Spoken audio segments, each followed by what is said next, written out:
በቀራንዮ ስፍራ በመስቀል ሞተው በእሾህ ሲጎለጉሉ ፋሲካን ስናከብር ይሄንን እናስብ። ኢየሱስ እኛ ሕያው እንድንሆን እርሱ ሞተ። ቡናሽ አይን አለው ያ ዋው ቡናሽ አይን አለው ቡናሽ አይን አለው ድሪንክት ሙሴ ወደ ተራራ ወጥቶ ሕግን ይዞ ወረደ። ኢየሱስ ወደ መስቀል ወጥቶ ጸጋን ይዞ ወረደ። ሕግ ይገላል። ኢየሱስ ሲመጣ ግን ሰው ሁሉ እንዲያገኘው ማንኛውም ሰው ያለ መከልከል አክሰስ በሚያደርገው ቦታ ነው የተወለደው፣ በበረት ነው የተወለደው። ፋሲካን ስናከብር ይሄንን እናስብ። ኢየሱስ እኛ ሕያው እንድንሆን እርሱ ሞተ።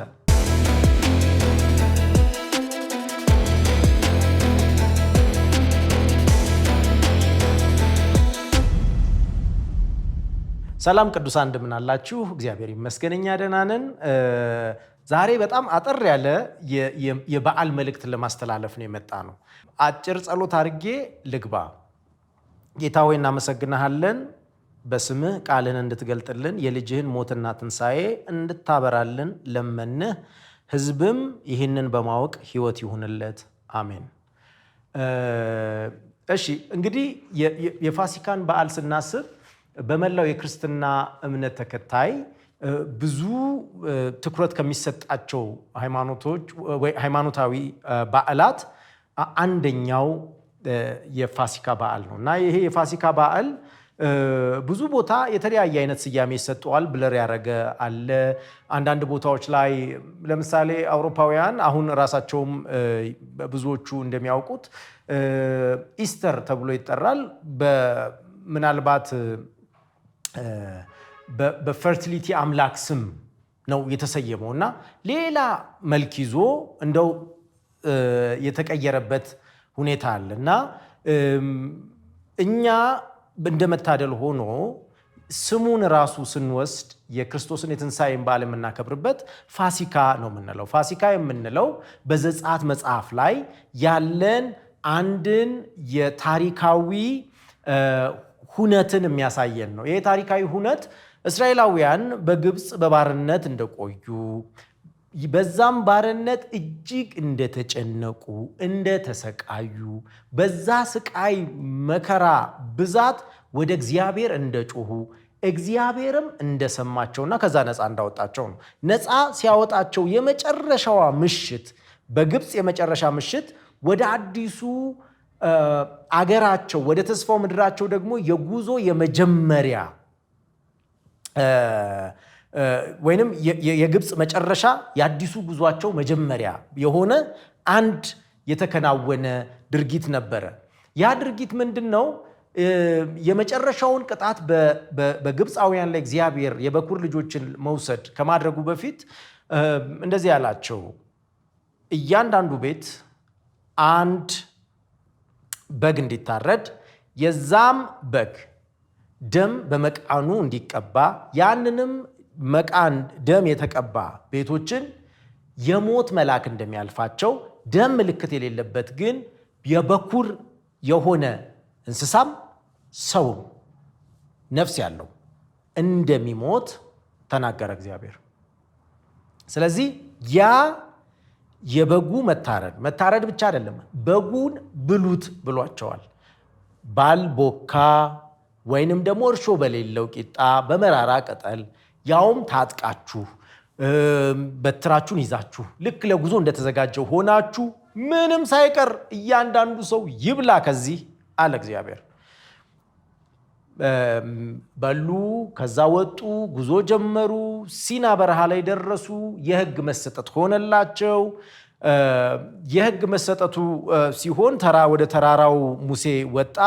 በተራራው ላይ ሙሴ ከወጣ በኋላ መውጣቱንም ያዙልኝ።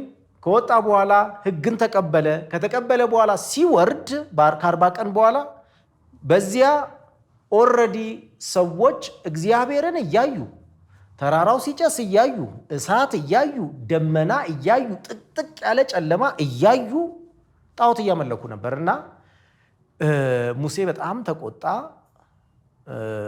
ብዙ እውነቶች አለፉ። ዘጸአት መጽሐፍ ላይ ስታነቡ ታገኟቸዋላችሁ። እና ከነዚህ ሁነቶች ውስጥ አንዱ እያንዳንዱ ሰው ወንድሙንና በዚህ የእግዚአብሔር ፍርድ እንዲታይ በቃ እርምጃ ይውሰድ ተባለ። በዛ ጊዜ ብቻ 3000 ሰው ሞተ። ይህንንም ቁጥር ያዙልኝ። እንግዲህ ሕግ የተሰጠበት ቀን የመጽሐፍ ቅዱስ አዋቂዎች እንደሚሉት ፈርስት ፍሩት የሚባለው ቀን ነው። በዚያ ቀን ሕግ ተሰጠ። በፓስኦቨር ወይንም ደግሞ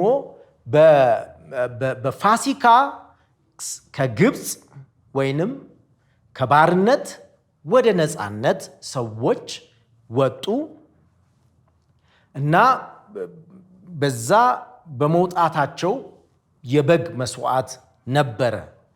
ከዛ ቀጥሎ ደግሞ ከወጡ በኋላ በሲና ምድረ በዳ በፈርስት ፍሩት ወይንም በመጀመሪያ የበኩራት አይነት ወይንም የበኩራት ከፍሬዎቻቸው የበኩራት የምንለው ወይንም የእርሻ የመጀመሪያ በምንለው በዚህ የእስራኤላውያን በዓል ላይ ሕግ ተሰጣቸው። እንግዲህ ፋሲካን በተመለከተ እያወራን እነዚህ ነገሮች ማንሳታችን ምንድን ነው ጥቅሙ ያልን እንደሆነ ከላይ እንዳነሳ ነው እግዚአብሔር በዚያ ተራራ ሲወርድ የወረደው በብዙ ክብር፣ በብዙ ማስፈራት፣ በብዙ ግርማ ነው።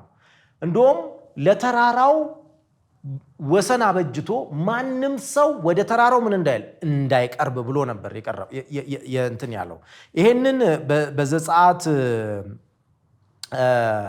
ምዕራፍ 19 ቁጥር 12 ላይ እናገኘዋለን። ተራራው ወሰን አበጅ፣ ማንም ሰው ከዚያ እንዳያልፍ፣ የሚያልፍ ሰው ካለ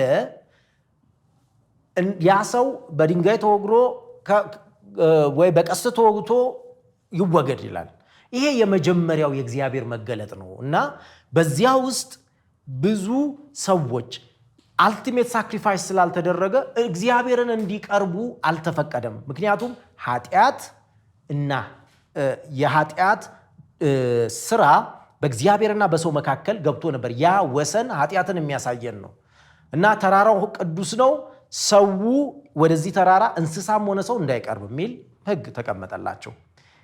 ኢየሱስ ሲመጣ ግን ሰው ሁሉ እንዲያገኘው ማንኛውም ሰው ያለመከልከል አክሰስ በሚያደርገው ቦታ ነው የተወለደው፣ በበረት ነው የተወለደው። እነዚህ ሁለቱን ንጽጽሮች እያየን እንሂድ። ስለዚህ ሰው በማንኛውም ጊዜ እኔ እረኛ ስለሆንኩ ኢየሱስን ማየት አልቻልኩም፣ ምክንያቱም ኢየሱስ በዚህ ቦታ ነው፣ ወይንም ኢየሱስ በሀብታም ቤት ነው፣ በባለሟሎች ቤት፣ በመኳንንት ቤት ነው የተወለደው፣ ወይ ኢየሱስ በቤተ መንግስት ነው የተወለደው፣ እኔ አክሰስ ማድረግ አልችልም እንደዚህ ስለሆንኩ እንዳንል፣ ማንኛውም ሰው አክሰስ ሊያደርገው የሚችልበት ቦታ ነው። የእግዚአብሔር ሁለተኛ መገለጥ ከመጀመሪያው መገለጥ በብዙ ፍቅር ነው። ከዚያ የሕግ መሰጠትን ወደ ተራራው ሲወጣ ስናይ ሕግ ኃጢአት እንዲታወቅ በሙሴ በኩል በተራራ ላይ የተሰጠ ነው። ያ ሕግ ነው ሲወርድ ኃጢአት በሕግ ይታወቃል። እንዲሁም የኃጢአት ኃይል ሕግ ነው ይለናል ሐዋርያው ጳውሎስ። ኢየሱስ በመስቀል ላይ ከፍ ሲል የጸጋ ጉልበት ነው የታየው። እነዚህ ሁለቱን ይሁን። ሙሴ ወደ ተራራ ወጥቶ ሕግን ይዞ ወረደ። ኢየሱስ ወደ መስቀል ወጥቶ ጸጋን ይዞ ወረደ። ከዛ ቀጥሎ ያለው ሙሴ ከወረደ በኋላ ትልቅ ቁጣ ነው የሆነው። ሙሴ ወደ ተራራ እንደወረደ ሰዎች በተለያየ መንገድ እየሄዱ ነው ያገኛቸው። በሚገርም ሁኔታ 3000 ሰው ነው ያለቀው። አንዳንድ የመጽሐፍ ቅዱስ ማብራሪያዎች ይሄንን ከሐዋርያት ሥራ ምዕራፍ 2 ጋር ያገናኙታል። ሕግ የመጨረሻ ሊሰጠን የሚችለው እንደውም በቀኑ በተሰጠን በመጀመሪያ በወረደልን በመጀመሪያ ቀን የሚሰጠን ሞትን ነው። ለዛ ነው ትራዲሽን ሎ የምንላቸው ነገሮች የሚሰጡን ሞት ነው።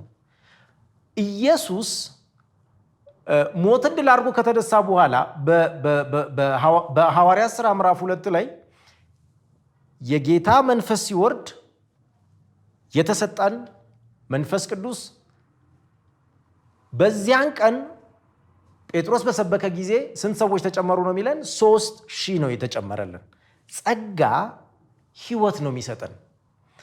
ኢየሱስ የሞተበት ፋሲካ በምንለው ወይንም ያ መውጣት የባርነቱ ዘመን መዝጊያ የአዲሱ ዘመናችን መጀመሪያ በሆነ ቀን ምልክት እንዲሆን ሆኖ ነው ለኛ የተሰዋለን።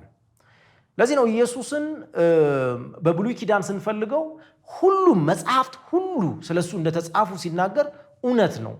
የአይሁድ በዓላት በሙሉ አሁን ዛሬ እኛም በተለያየ መንገድ የምናከብራቸው በዓላት በሙሉ ኢየሱስን የሚሰብኩ ኢየሱስን የሚናገሩ ናቸው።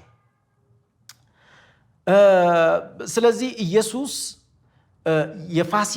ፋሲካችን ሆኖ የሞተበት ቀን ሰዎች ፋሲካን በሚያከብሩበት በዚያው ቀን ያንን የባርነት ቀን የመጨረሻውን ምሽት እንዴት እንዳመለጡ እንዴት ከሞት መልአክ እንዳመለጡ እያሰቡ በሚያከብሩበት ቀን ኢየሱስ የዛን ቀን ሞተ።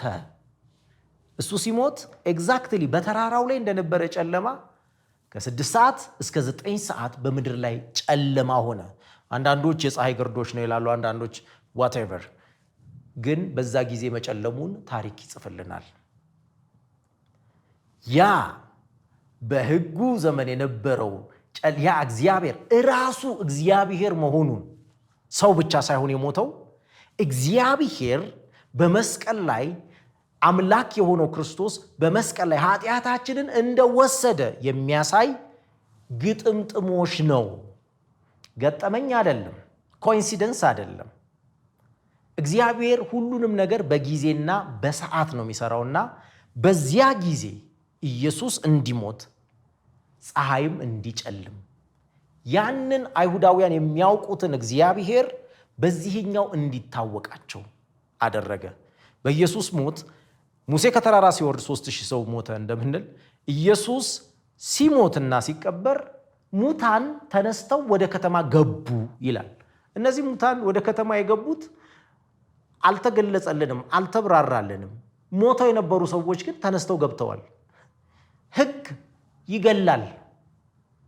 ኢየሱስ የሞተው በሕግ ባርነት እንድንያዝ ተመልሰን በቀንበር ስር እንድንኖር ሳይሆን ሕያው ሆነን ከሞትንበት ከሞተ ስራ ተነስተን ሕያው ሆነን እንድንገለጥ ነው። ፋሲካን ስናከብር ይሄንን እናስብ። ኢየሱስ እኛ ሕያው እንድንሆን እርሱ ሞተ። እኛ ሕያው እንድንሆን አንዳንዶቻችን በጸጸት ሞተናል። በየቀኑ በሚቀጠቅጠን ጸጸት፣ በየቀኑ እግዚአብሔር ይቅር ሊለው አይችልም በሚባል አይነት ጸጸት የሞት ስራ ውስጥ ያለናለን። አንዳንዶቻችን እርግጠኝነት በማጣት አሁን ዛሬ ብሞት የት እሄዳለሁ የሚለውን እርግጠኝነት በማጣት በፍርሃት ሞት ውስጥ እንገኛለን። አንዳንዶቻችን ፍጹም በሆነ ጥላቻ ሞት ውስጥ እንገኛለን። ኢየሱስ የሞተው እኛ ሕያው እንድንሆን ነው።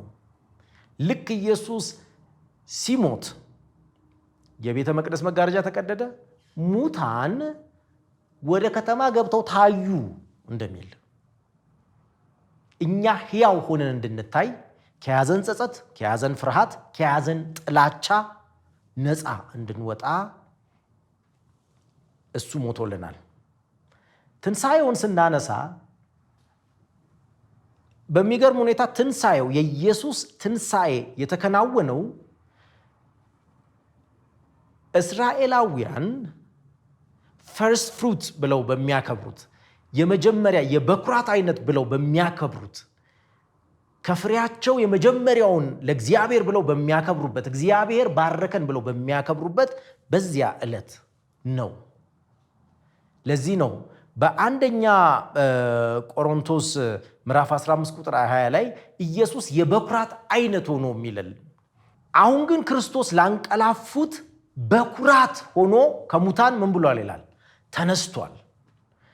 የመጀመሪያ ፍሬ፣ የጽድቅ የመጀመሪያ ፍሬ፣ የትንሣኤ የመጀመሪያ ፍሬ፣ የዘላለም ሕይወት የመጀመሪያ ፍሬ ለእኛ ለምንሞት ሁሉ እኛን ወክሎ ትንሣኤ ከዘመን በኋላ ከሞት በኋላ ሕይወት አለ የምንለውን ነገር ለማሳየት የመጀመሪያ ፍሬ ሆኖ ተነስቷል። ትንሣኤን ስናስብ እርሱ የኛ መነሳትን ለማሳየት ከሞት ተነስቷል።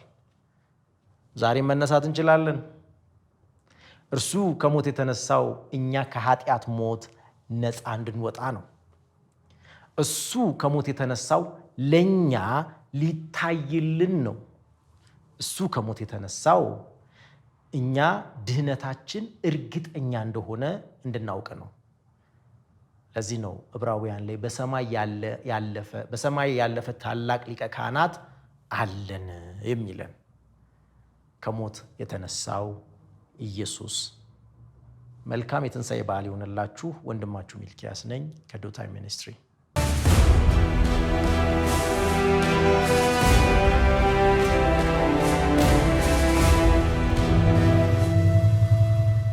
እንዴት ናችሁ? እንኳን አደረሳችሁ። እንኳን አደረሰ። የክህነትን ስርዓት ስናወራ ብሉይ ኪዳን ላይ ቡና እየጠጣን ነው። ደስ ይለኛል። ኢየሱስ ግን መስዋዕቱ ሊቀ ካህኑም ሆኖ ነው የመጣው እና እንዳልሹ በመካከል የሚገባ ያስፈልግ ነበር። ሰውንም የሚያውቅ በመካከል ሆኖ የሚያስታርቅ። ዋው ቡናሽ አይን አለው። ቡናሽ አይን አለው። ዋው ቡናሽ አይን አለው። ቡናሽ አይን አለው። አመሰግናለሁ በጣም።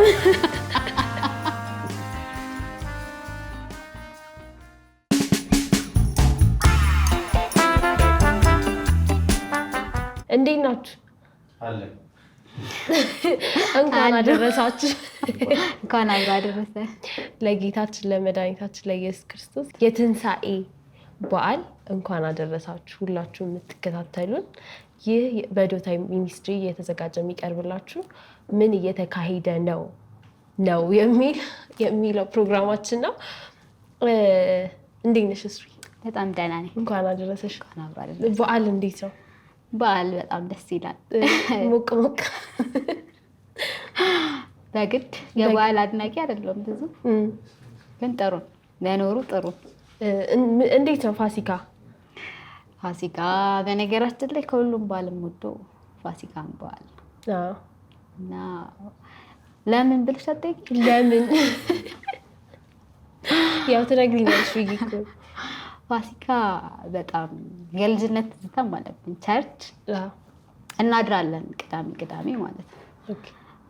ለዛ ከሁለት ወር በፊት ነው የምንዘጋጀው። ስነ ጽሑፍ አለ፣ ኬሮግራፊ በእርግጥ አሁን ቀርቷል። ግጥም ምናምን ድራማ እንዘጋጃለን በጣም እና በዛ ሁኔታ ውስጥ ስለምናልፍ እስኪደርስ ይናፍቀናል ፋሲካ ማለት ነው። ስለዚህ ከሱ ጋር ተያይዘው ነው መሰለኝ የሚናፍቀኝ። ትወጃለሽ በዓሉ? አዎ እስካሁን ድረስ ወዷለሁ። ልዩ ፍቅር አለኝ ለፋሲካ። በዛ ላይ የዳንበት ነው። እሱ ተጨምሮ ልዩ ቦታ ይሰጠዋል። እኔ አሁን ትልቅ ሰው ነው የበዓል ሚኒንግ የገባኝ።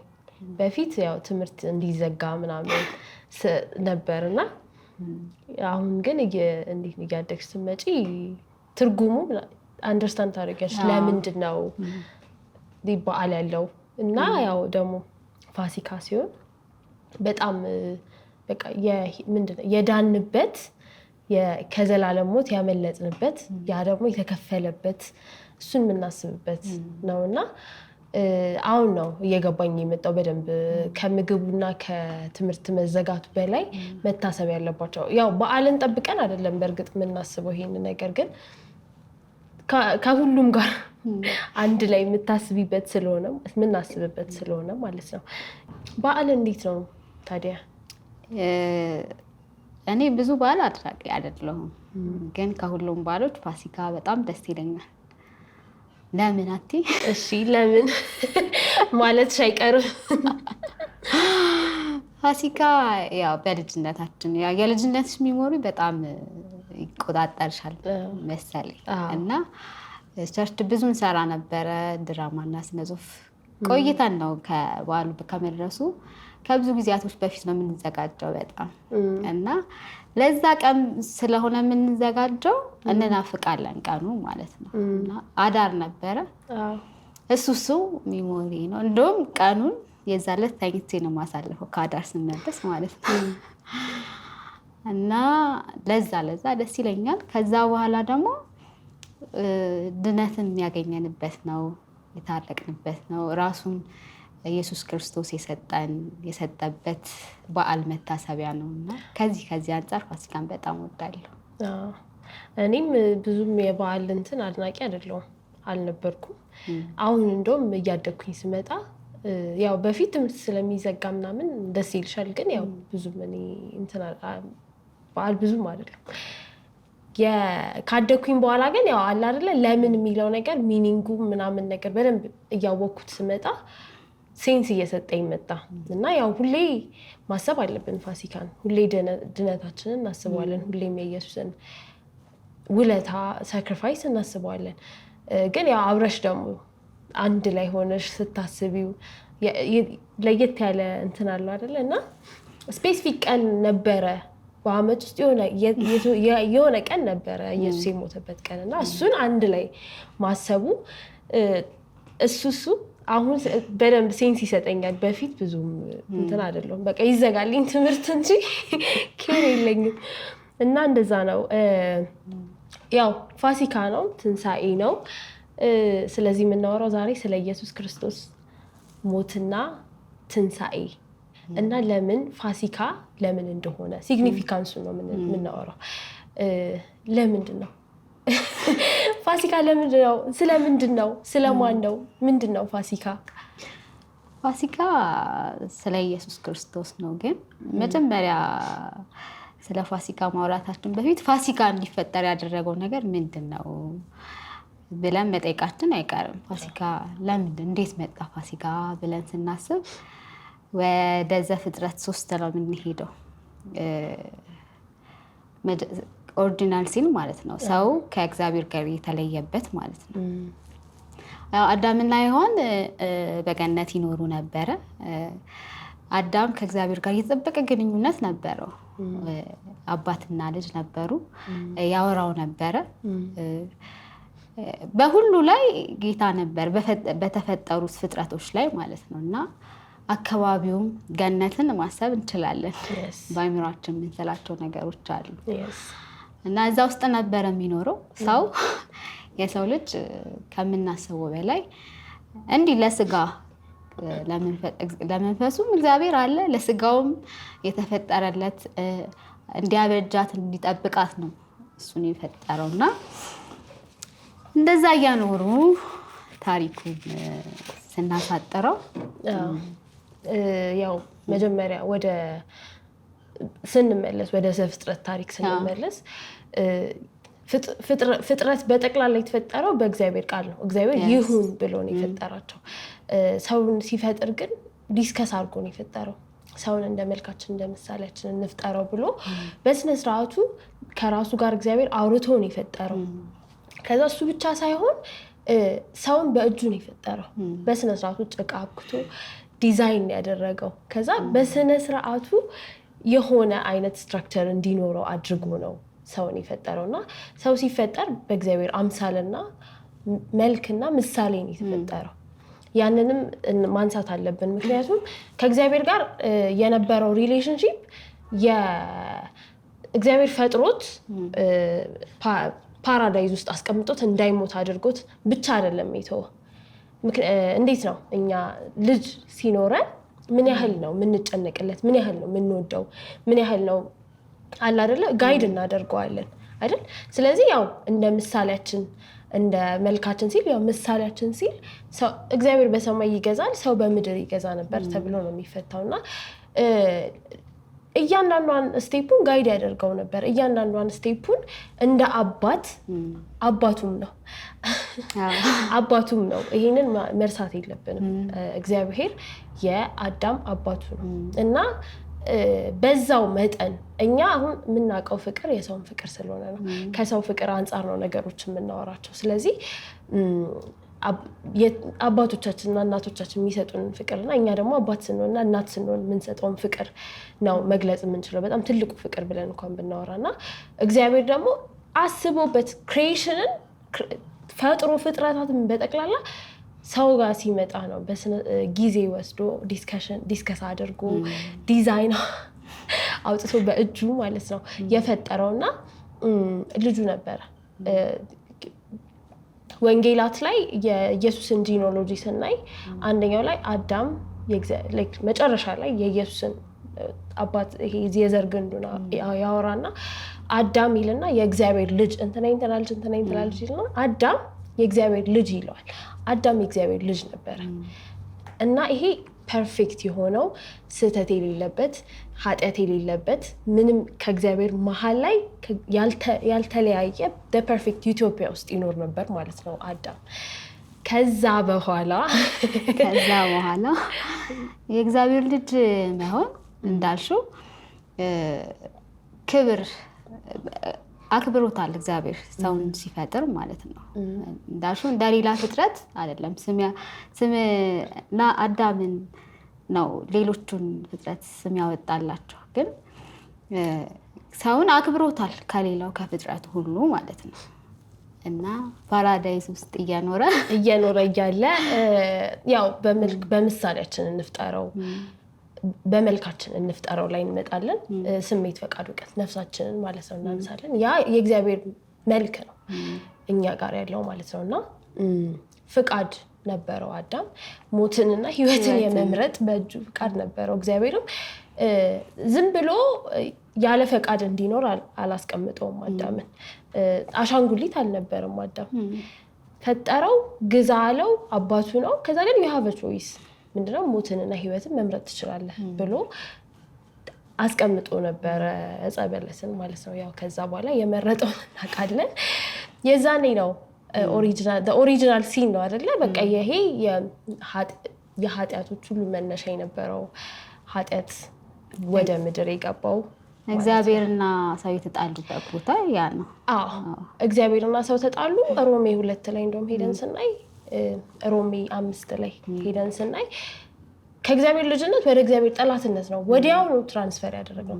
ጠላቶቹ ነው የሆነው የእግዚአብሔር ጠላቶች ነው የሆነው። ተላለፍ ነው ኃጢአትን ሰራን። ከዛ ሄደን ጠላቶቹ ነው የሆነው ማለት ነው። እና ሞት ሲገባ በአዳም በኩል ሞት ሲገባ ለሰው ሁሉ ነው ሞት የመጣው። ኃጢአት ሲመጣ ለሰው ሁሉ ነው ኃጢአት የገባው አይደለ? አዳም ሲሳሳት ሁላችንንም ነው አብሮ ይዞን የወረደው አይደል? ስለዚህ ሮሜ ላይ ይላል አዳም አይደል? ሮሜ 3:23 ሁሉ ኃጢአትን ሰርተዋልና የእግዚአብሔርን ክብር ጎሏቸዋል ይላል። እዚህ ጋር ብዙ ጊዜ የኛ አናረገውም። እኔ የት ነበርኩ አዳም ፍሬውን ሲበላ እንላለን፣ ግን ማንነታችን ከአዳም የተካፈልነውን ኃጢአት ወርሷል። ኃጢአተኞች ነን እና ከዛ በኋላ እግዚአብሔር ቅድስናን ይወዳል፣ ኃጢአትን አይወድም። ሰውን ጠልቶት አይደለም ከገነት ያባረረው። እሱ በማንነቱ ቅዱስ ነው፣ ኃጢአትን ይጠላል። ሰው ደግሞ ኃጢአተኛ ሆነ፣ እግዚአብሔር ፊት መቅረብ የማይችል በኃጢአቱ ምክንያት ማለት ነው። እና እግዚአብሔር ሰውን እንደሚጠላ አድርገን እናስባለን አንዳንዴ ማለት ነው። ከኤደን ገነት ስላባረረው አለመታዘዝን ነው የጠላው እግዚአብሔር እዚች ጋር ማለት ነው። አታድርግ ያለውን ያደረገ። ያው እንደ እንትን ነው እኮ ጨለማ ክፍል ውስጥ መብራት ብታበሪ ጨለማ ይጠፋል አይደል? እግዚአብሔር by his nature ፒውር ነው። ኃጢአትን አይወድም። ኃጢአት ጋር መሆን አይችልም። ጨለማ ነው ኃጢአት፣ እግዚአብሔር ብርሃን ነው። ያንን ኤግዛምፕል መጠቀም እንችላለን። እና አዳም በቀጥታ እግዚአብሔርን እንደዛ ቢያገኘው ኖሮ ይሞት ነበረ አይደል? ኢቭን አዳም ገነት እኮ ሲባረር ቁርበት አልብሶ ነው አይደል ያስወጣው። ያ ቁርበት ሪፕሬዘንት የሚያደርገው ነገር አለ። የሆነ የሞተ የታረደ በግ አለ። ቁርበት የደረቀ ቆዳ ነው። ከዛ ነው የሆነ ነገር ሳክሪፋይስ ተደርጓል ማለት ነው። እና ወደዛ እንመለሳለን። ግን እግዚአብሔር ፊት ኃጢአት መሆን አይችልም። ኃጢአት መቆየት አይችልም። yes ስለዚህ ግዴታ ነው። አዳም መሞት የለበትም። እግዚአብሔር እንደውም የምህረት አምላክ ስለሆነ ነው አዳምን ያወጣው ከዛ ያሸሸው አይደል? ከዛ በኋላ አላጠፋውም። አይተናል እኮ ማለት ወደ ተጣሉት አሁን መላእክት ታሪክ እንሄዳለን። ግን እሱና ቆየውና አላጠፋውም፣ አልጣለውም። መሀል ላይ ጊዜው እስኪደርስ ድረስ ኢየሱስ እስኪመጣ ድረስ የሆኑ የተወሰኑ ነገሮች ነበሩ። እነሱን ደግሞ አሁን እናወራቸዋለን ማለት ነው። ሰው እኔም ድሮ የምጠይቀው ነገር ነበረ። እነዚህ ህጎች ሳይመጡ በፊት ሰው በምንድን ነው የሚቀጣው የሚለውን ስናስብ የሚቀጣው ወይ የሚጠየቀው እና ህገ ልቦና የሚባል አለ እና ሰው ክፋትን ሆን ብሎ ክፋት እንደሆነ ሳያስተምረው ማንም ሰው ሳያስተምረው ማለት ነው የሚወቅሰው አለ በውስጡ ማለት ነው። ይሄ ልክ አይደለም፣ ይሄ እንደዚህ አይደለም የሚለው ማንነት አለው በውስጡ ማለት ነው። እግዚአብሔር የፈጠረለት ሊና አለ። አሁን እንደውም እሱን ስታወሪ ምን ትዝ አለኝ፣ ቃይልና አቤል ጋር ስትሄጂ ቃይል አቤልን ከገደለው በኋላ መግደል ትክክል እንዳልሆነ በምን አወቀ? ምክንያቱም ትክክል እንደሆነ ቢያቅ ኖሮ እግዚአብሔር ሲጠይቀው እኔ ነኝ የገደልኩት ይለው ነበር አይደል? ግን እኔ የወንድሜ ጠባቂ ነኝ ያለው አይደል? እና እንዴት ሊያቅ ቻለ? የሆነ ህግ አለ ማለት ነው። ለህሊናችን የተሰጠ ህግ አለ ማለት ነው። እሱን ይዘን ነው እስከ ሙሴ እስከ ሲና ተራራ ድረስ ያለውን ታሪኮች የምናያቸው። ከዛ ያው ለአይሁዳውያን ህግ ተሰጥቷል። ከአይሁድ ውጪ ግን ላለ ነው ለኛ ለአህዛብ የህሊና ህግ ነበረ ነው። ምክንያቱም ጳውሎስ ሮሜ ላይ ሲጽፍላቸው ምዕራፍ 2 ላይ ህግ ያለው በህግ ይፈረድበታል፣ ህግ የሌለው ደግሞ በህሊና ህጉ እና አለ። ይሄ ህግ ነበረ፣ የህሊናም ህግ ነበረ። ከዛ ደግሞ የተሰጠ እግዚአብሔር ራሱ የሰጣቸው 10 ትእዛዛት ነበሩ አይደል? እግዚአብሔር ሰዎችን እንዳልተዋቸው ኃጢአተኛ ብንሆንም ከፊቴ ውጡ ብሎ ዘወር ቢያደርግም ግን እስከመጨረሻው አልተወውም ነበር። የሰው ልጅ ይራራ ነበረ፣ በነቢያቱ ያወራ ነበረ፣ በህጎቹ ያወራ ነበረ። ሌሎችም ደግሞ እዚህ ህግ ውስጥ ያልተካተቱትን ደግሞ በህገ ልቦና ያወራቸው ነበረ። እግዚአብሔር በየትኛውም ጊዜ የሰው ልጅን ትቶት አያውቅም ማለት ነው። ይሄም ምህረቱን ይነግረናል። በጣም እግዚአብሔር የምህረት አምላክ ነው። ከዛ ግን ያው የህገ ኦሪት ጋር ስንመጣ 10 ሲደመር 600 ፕላስ ህጎችን እናወራለን። ህጉ እግዚአብሔርን እንድንፈራ ያደርገናል። ግን የምንፈራው እንዴት ነው? የሆነ ነገር እያንዳንዱን ነገር አሁን ይሄን አታድርጊ፣ እኔ በባህሪ ለምሳሌ ማለት ነው ይሄን አታድርጊ ስባል ተጨንቄ አደርጋለሁ። እንዳላደርገው የሚለው ጭንቀቴ እንዳደርገው ያደርገኛል ማለት ነው። ኪዩሪየስ ህግ አስጨናቂ ነገር ነው ለሰው ተፈጥሮ ማለት ነው። ለኔ ብቻ ሳይሆን ለሁሉም ሰው። አንቺ እንዴት ነው? በቃ አታድርጊ ከተባልኩኝ በቃ አድርጌዋለሁ። ለምን አላደርገውም? መጀመሪያ ጥያቄ፣ ከዛ እስቲ ቼክ እናድርገው። ብዙ ጊዜ እንደዛ ነን፣ ሁላችንም እንደዛ ነው። እና ያው በጣም እነዚህ ህጎች ላይ ስንመጣ አሁን እንደምናወራው በነፃነት ዘመን እና ተከፍሎልን ዋጋ ተከፍሎልን እንደምናወራው አይደለም።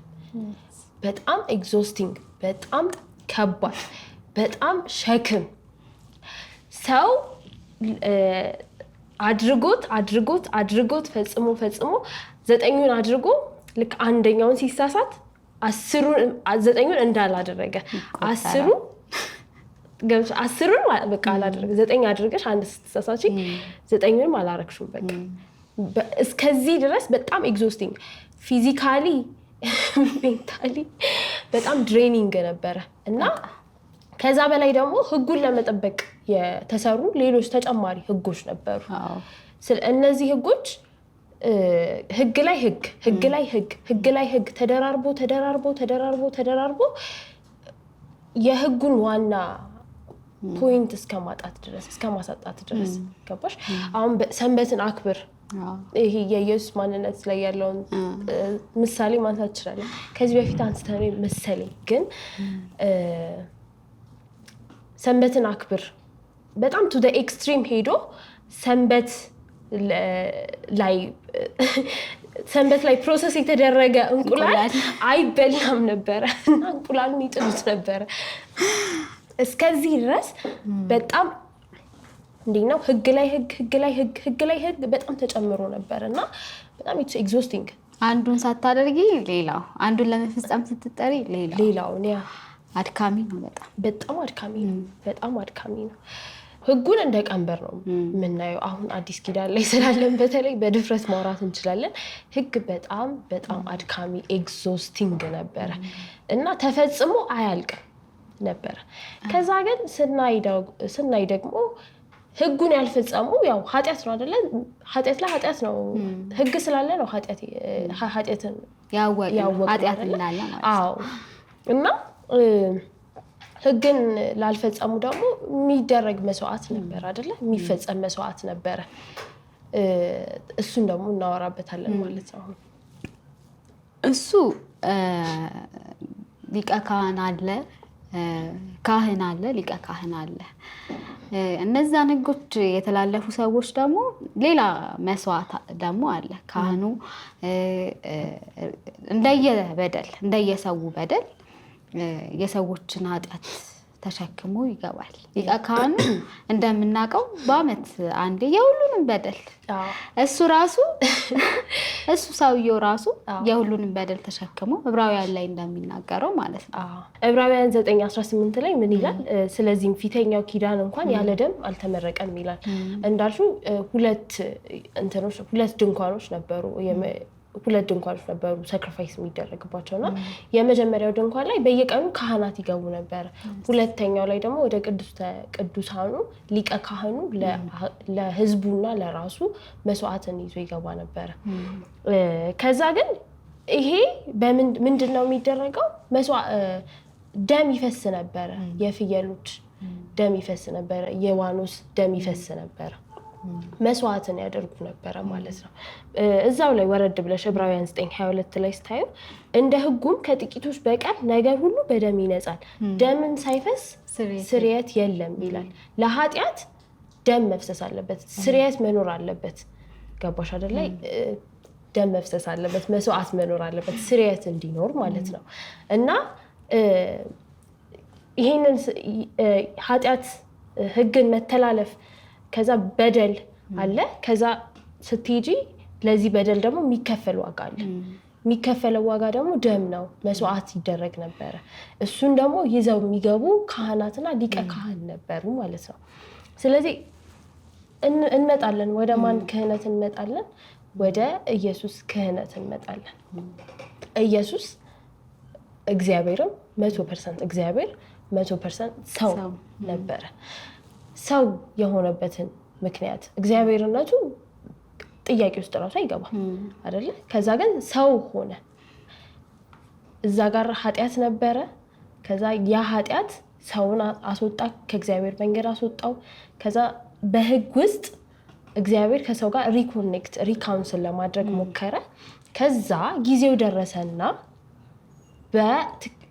ለአንዴና ለመጨረሻ ጊዜ ሪካውንስል የሚያደርግበት በራሱ ሪካውንስል የሚያደርግበት ጊዜ ደረሰና ኢየሱስ መጣ ማለት ነው። ስለዚህ ክህነትን እናነሳለን ማለት ነው።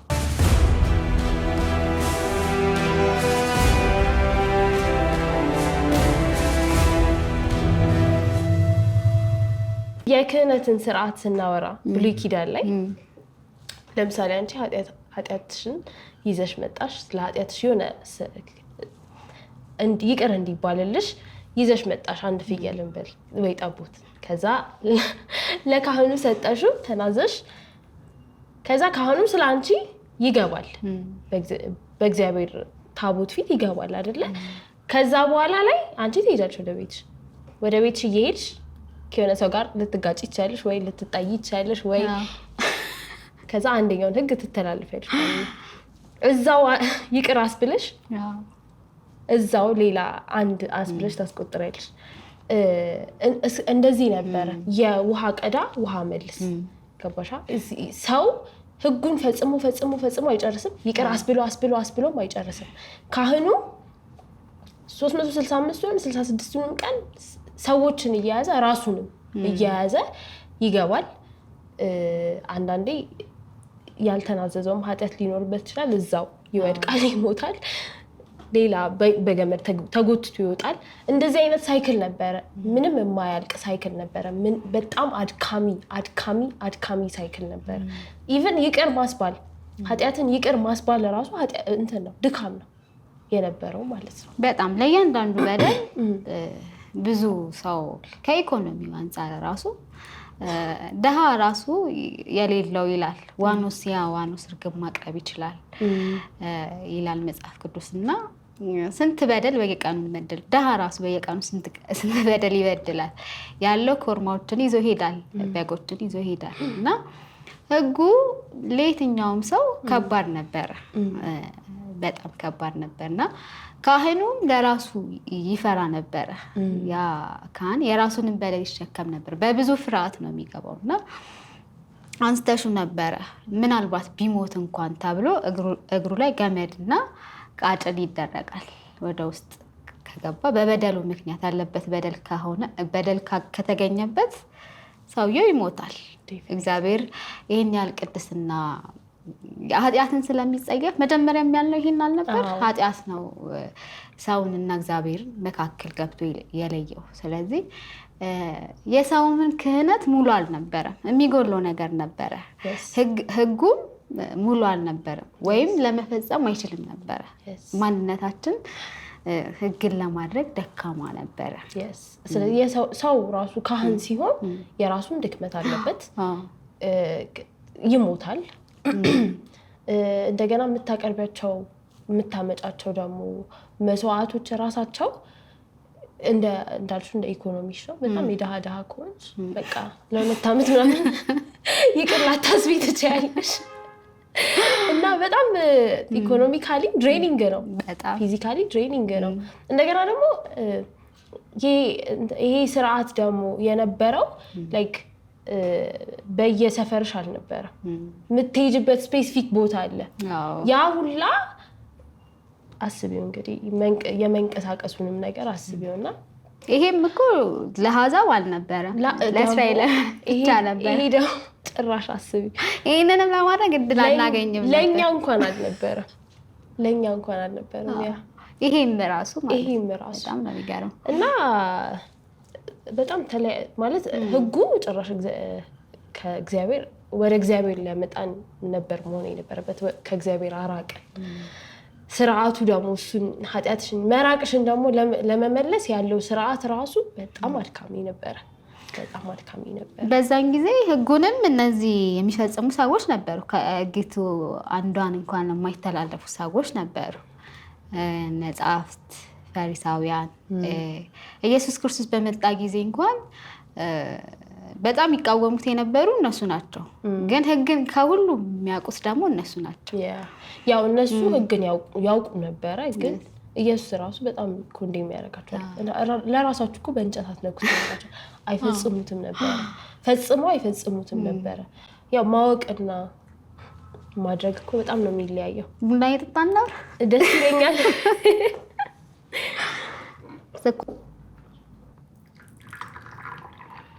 አይን አለው እሺ አቤኔዘር አይኑን ቅረጽ አያ የዶሮ አይን የሚባል ይሄ ነው ዋው ቡናሽ አይን አለው ያ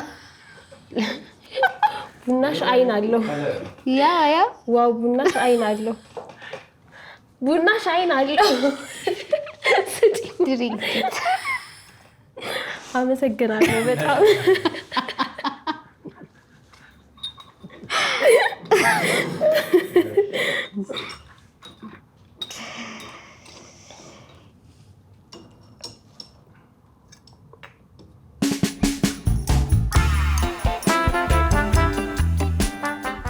ስለዚህ ክህነትም ስርዓቱም መስዋዕትም ህጉም በዚህ መልክ ካወራ ነው ቀጥሎ አንድ ካህን አለን ልናወራለት የሚገባ ካህን አለን። እዛው ዕብራውያን 9 ላይ 11 ላይ እስቲ አንብቢው ያለውን ቃል እንደዚህ ይላል። ነገር ግን ክርስቶስ ይመጣ ዘንድ ላለው መልካም ነገር ሊቀ ካህናት ሆኖ በምትበልጠውና በምትሻለው በእጆችም ባልተሰራች ማለትም ለዚህ ፍጥረት ባልሆነች ድንኳን የዘላለምን ቤዛነት አግኝቶ አንድ ጊዜ ፈጽሞ ወደ ቅድስት በገዛ ደሙ ገባ እንጂ በፍየሎችና በጥጆች ደም አይደለም። ይሄ ተመችቶኛል። እስቲ ድርጋም አሜን። ነገር ግን ክርስቶስ ይመጣ ዘንድ ላለው መልካም ነገር ሊቀ ካህናት ሆኖ በምትበልጠውና በምትሻለው በእጆችም ባልተሰራች ማለትም ለዚህ ፍጥረት ባልሆነች ድንኳን የዘላለምን ቤዛነት አግኝቶ አንድ ጊዜ ፈጽሞ ወደ ቅድስት በገዛ ደሙ ገባ እንጂ በፍየሎችና በጥጆች ደም አይደለም። 12 እንድገሙ። እሺ። የዘላለምን ቤዛነት አግኝቶ አንድ ጊዜ ፈጽሞ ወደ ቅድስት በገዛ ደሙ ገባ እንጂ በፍየሎችና በጥጆች ደም አይደለም። ኢየሱስ አንደኛ ነገር ሲናገረው ሊቀ ካህናት ሆነ ይላል አይደለ?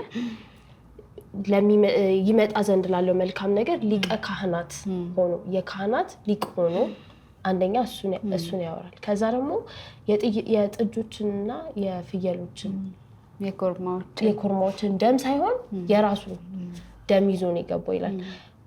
እዛ ላይ ስናይ ሊቀ ካህኑ ራሱን ይዞ ይገባል። ከዛ ሌላ መስዋዕት ይዞ ይገባል።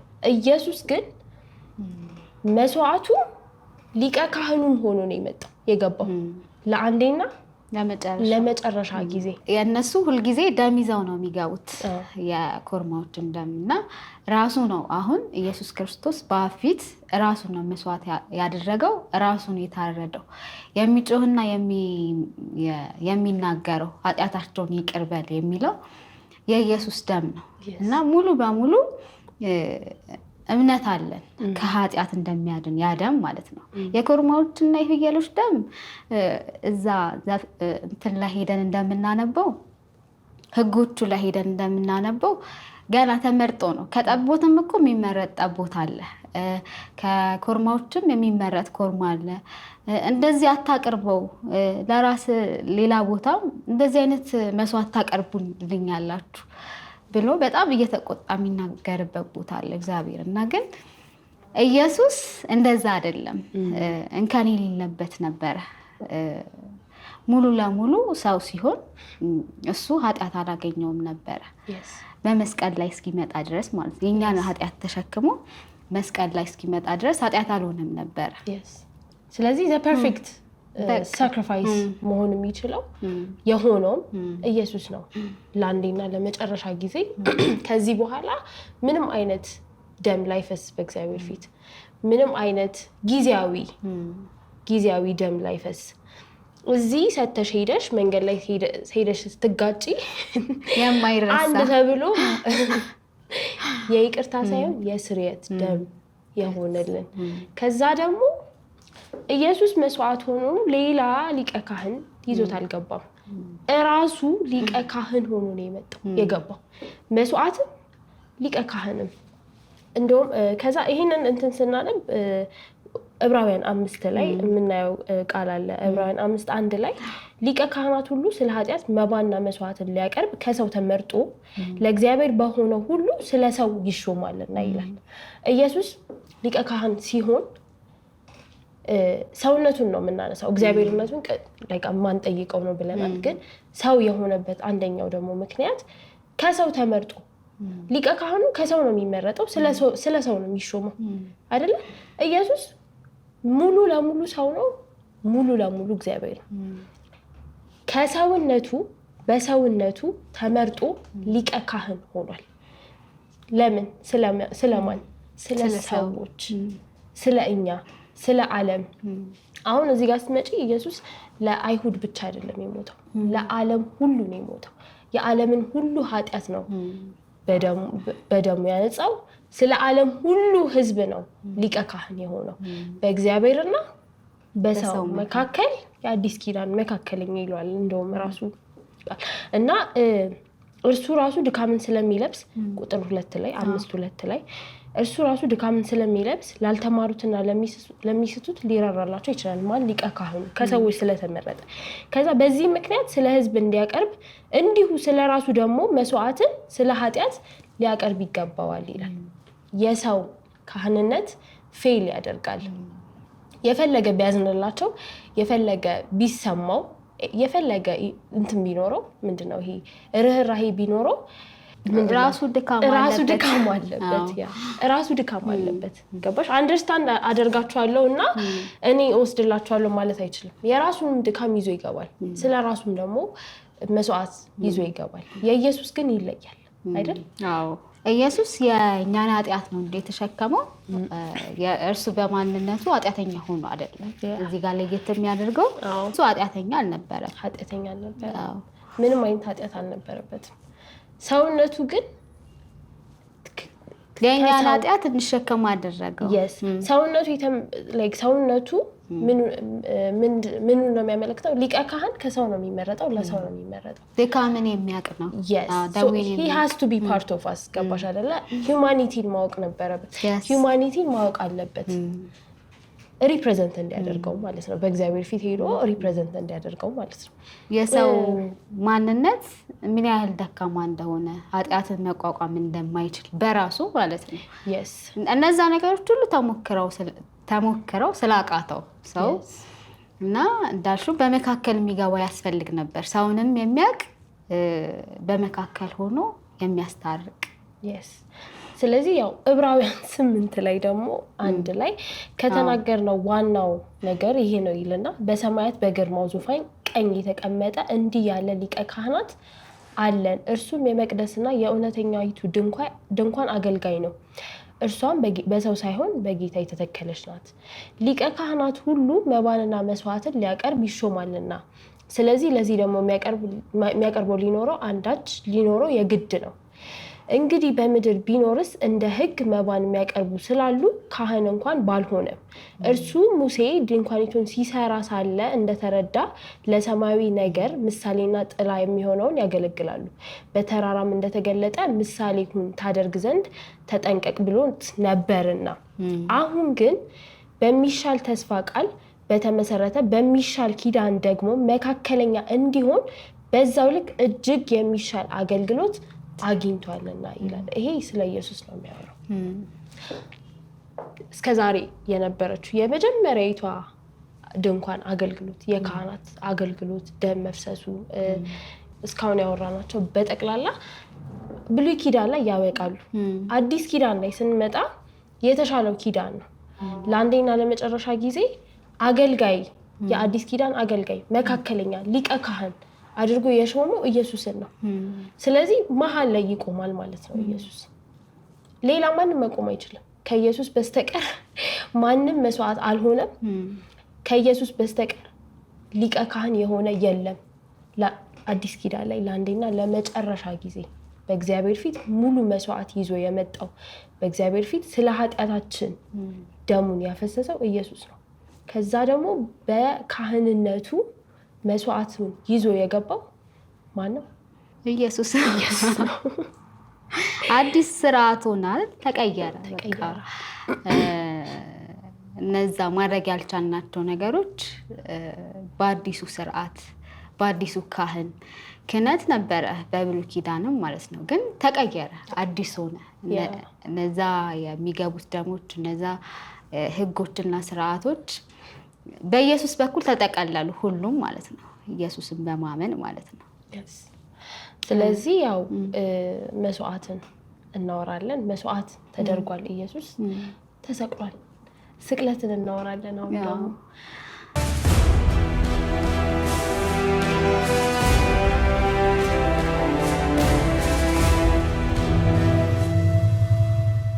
ስቅለት ላይ የምናወራው ኢየሱስ ሲሰቀል በመስቀል ላይ ብዙ ነገሮች ተፈጥረዋል። አንደኛ ሁለተኛ ቆሮንቶስ 5:21 ላይ እንደዚህ ይላል፣ እኛ በእርሱ ሆነን የእግዚአብሔር ጽድቅ እንሆን ዘንድ ኃጢአት ያላወቀውን እርሱ ስለኛ ኃጢአት አደረገው። ቅድም ልናወራ የጀመርነው ሀሳብ ማለት ነው።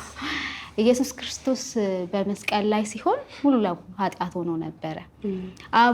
አባት ፊቱን አዞሮበት ነበር። ፊቱን ያዞረበት ለምንድን ነው ብለን ስናስብ 2ኛ ቆሮንቶስ 5:21 ላይ እኛ በእርሱ ሆነን የእግዚአብሔር ጽድቅ እንሆን ዘንድ ኃጢአት ያላወቀውን እርሱን ስለኛ ኃጢአት አደረገው። ቅድም ልናወራበት የነበረው ሀሳብ ማለት ነው። ኢየሱስ ክርስቶስ ሲሰቀል ኃጢአት ነው የሆነው ሙሉ ለሙሉ ማለት ነው። ኢየሱስ ኃጢአት አላደረገም እያለን እያወራን ነበር። ምንም አይነት ኃጢአት አላደረገም በምድር ላይ በተመላለሰበት ጊዜ። ግን ለእኛ ሲል ግን ኃጢአት ሆነ መስቀል ላይ አባባት ፊቱን እስኪሰውርበት ድረስ። ከቅድም ጀምሮ ስናወራ እግዚአብሔር ኃጢአትን ይጸየፋል።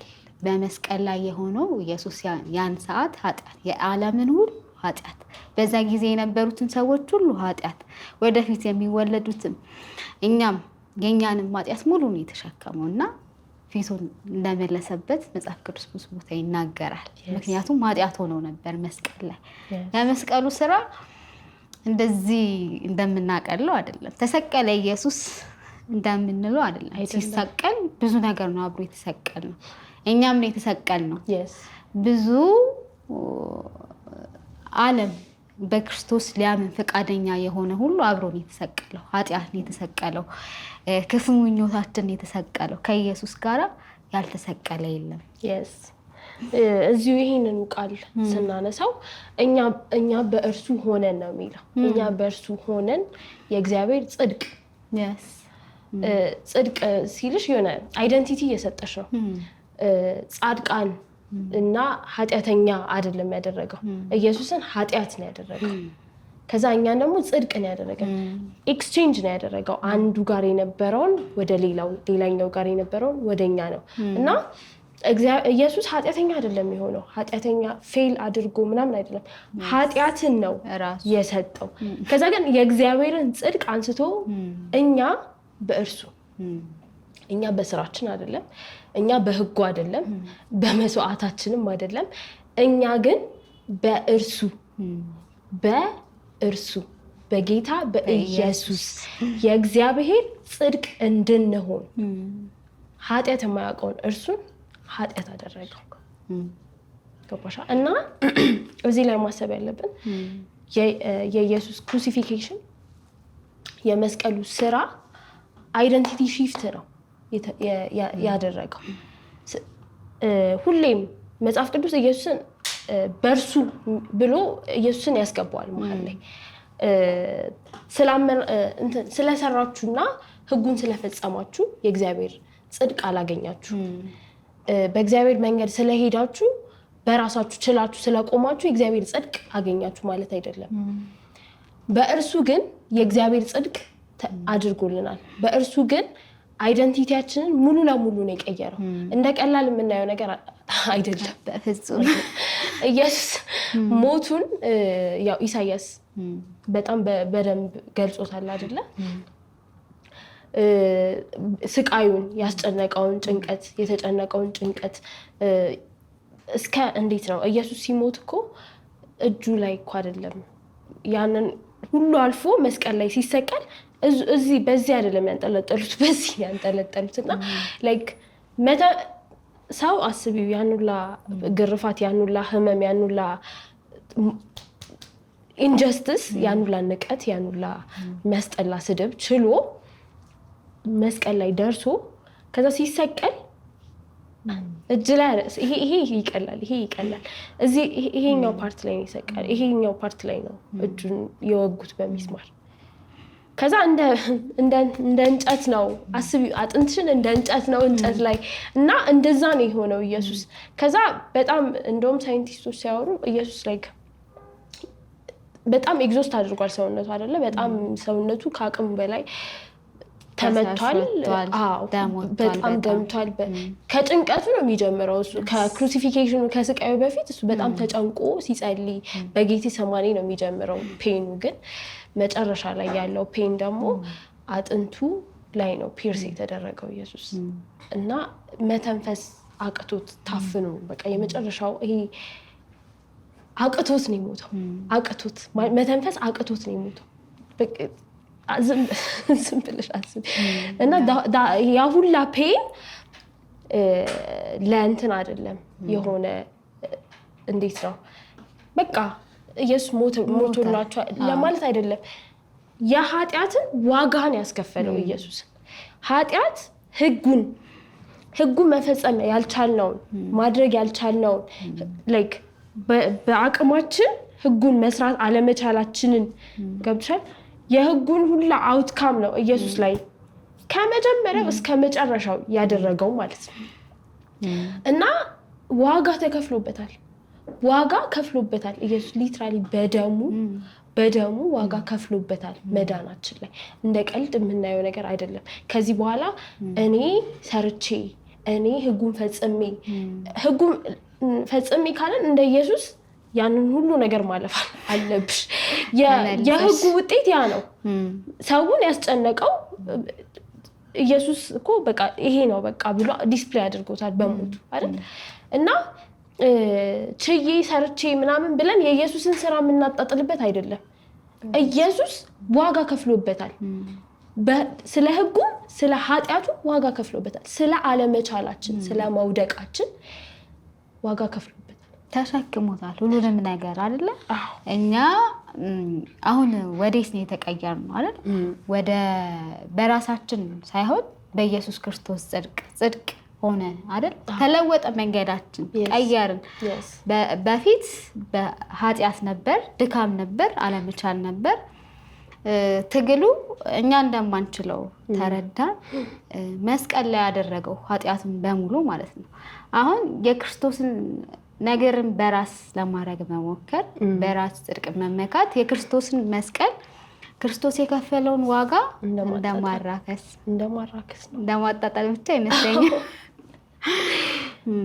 በጣም ቆላስይስ 2 ላይ እና 13 እናንተ በበደላችሁ ስጋችሁን ባለመገረዝ ሙታን በሆናችሁ ጊዜ ህግን ባልፈጸማችሁ ጊዜ ማለት ነው ከእርሱ ጋር ህይወትን ሰጣችሁ ሙታን እያላችሁ ከእርሱ ጋር ህይወትን ሰጣችሁ በደላችሁን ሁሉ ይቅር አለላችሁ በእኛ የነበረውን የሚቃወመንን በትእዛዝ የተጻፈውን የዕዳ ጽሕፈት ደመሰሰው እርሱን በመስቀል ጠርቆ ከመንገድ አስወግዶታል ሲጀምር ላይክ ስላልተገረዛችሁ ሲል ህግን አለመፈጸም ነው የሚያመላክተው ያንን ነገር ያልፈጸማችሁት ህግ አለ ያላደረጋችሁት ያላሟላችሁት ነገር አለ በእግዚአብሔር ፊት ይላል ከዛ ግን የዛኔ በበደላችሁ ሙታን እያላችሁ አይደለ ከእርሱ ጋር ህይወትን ሰጣችሁ በደላችሁን ሁሉ ይቅር አለላችሁ የዛኔ ወድቀን የዛኔ አቅቶን የዛኔ ኃጢአተኞች እያላችሁ እንደውም ጠላቶቹ እያላችሁ ይላል ሮሜ 5 ላይ እንደውም ይታነብ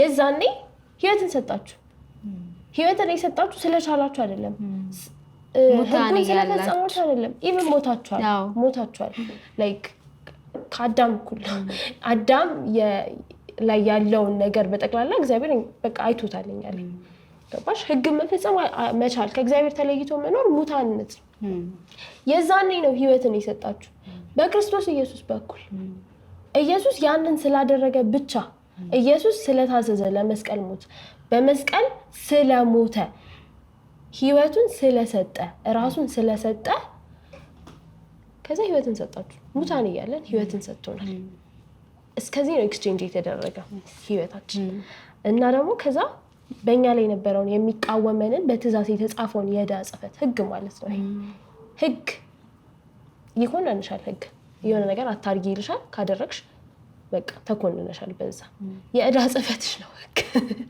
10 ትእዛዛት የዕዳ ጽሕፈታችን ነው መፈጸም ስላልቻለን ማለት ነው ከዛ እሱን በመስቀል ጠርቆ ከመንገድ አስወግዶታል ከዛ በኋላ ስላመንን ነው ምንድነው ከዛ በኋላ ኢየሱስ የእግዚአብሔር ልጅ ነው በመስቀል ስለ ኃጢአታችን ሞቶ ተነስቷል ዕዳውን ከፍሏል ብለን ስላመንን ድነናል ህይወትን አግኝተናል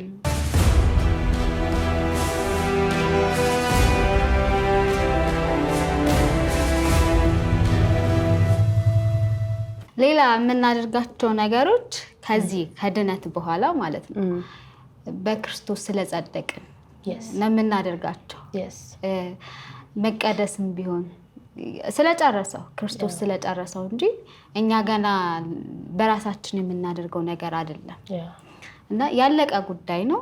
ስለዳንን ኢየሱስ ክርስቶስ ስለተቀበለን ልጁ አድርጎ ስለተቀበለን የምናደርጋቸው ነገሮች ናቸው እንጂ ህግ እናደርጋለን። በእርግጥ ግን አትቅመስ አትንካ የሚለውን ነገር ሳይሆን ጌታን ስለምንወደው ከሞት ስላዳነን ያኛውን የኃጢአት ማንነት እሱን ባመንን ጊዜ ከኛ ስለተወገደ ማንነታችን ስለሆነ አይደል በእግዚአብሔር መቀደስ ስለፈጸምን አንጸድቅም። በክርስቶስ ስላመነ ሮሜ 3 ተናበብሽው 21 ሮሜ 3:21 አሁን በሕግና በነቢያት የተመሰከረለት የእግዚአብሔር ጽድቅ ያለ ሕግ ተገልጧል።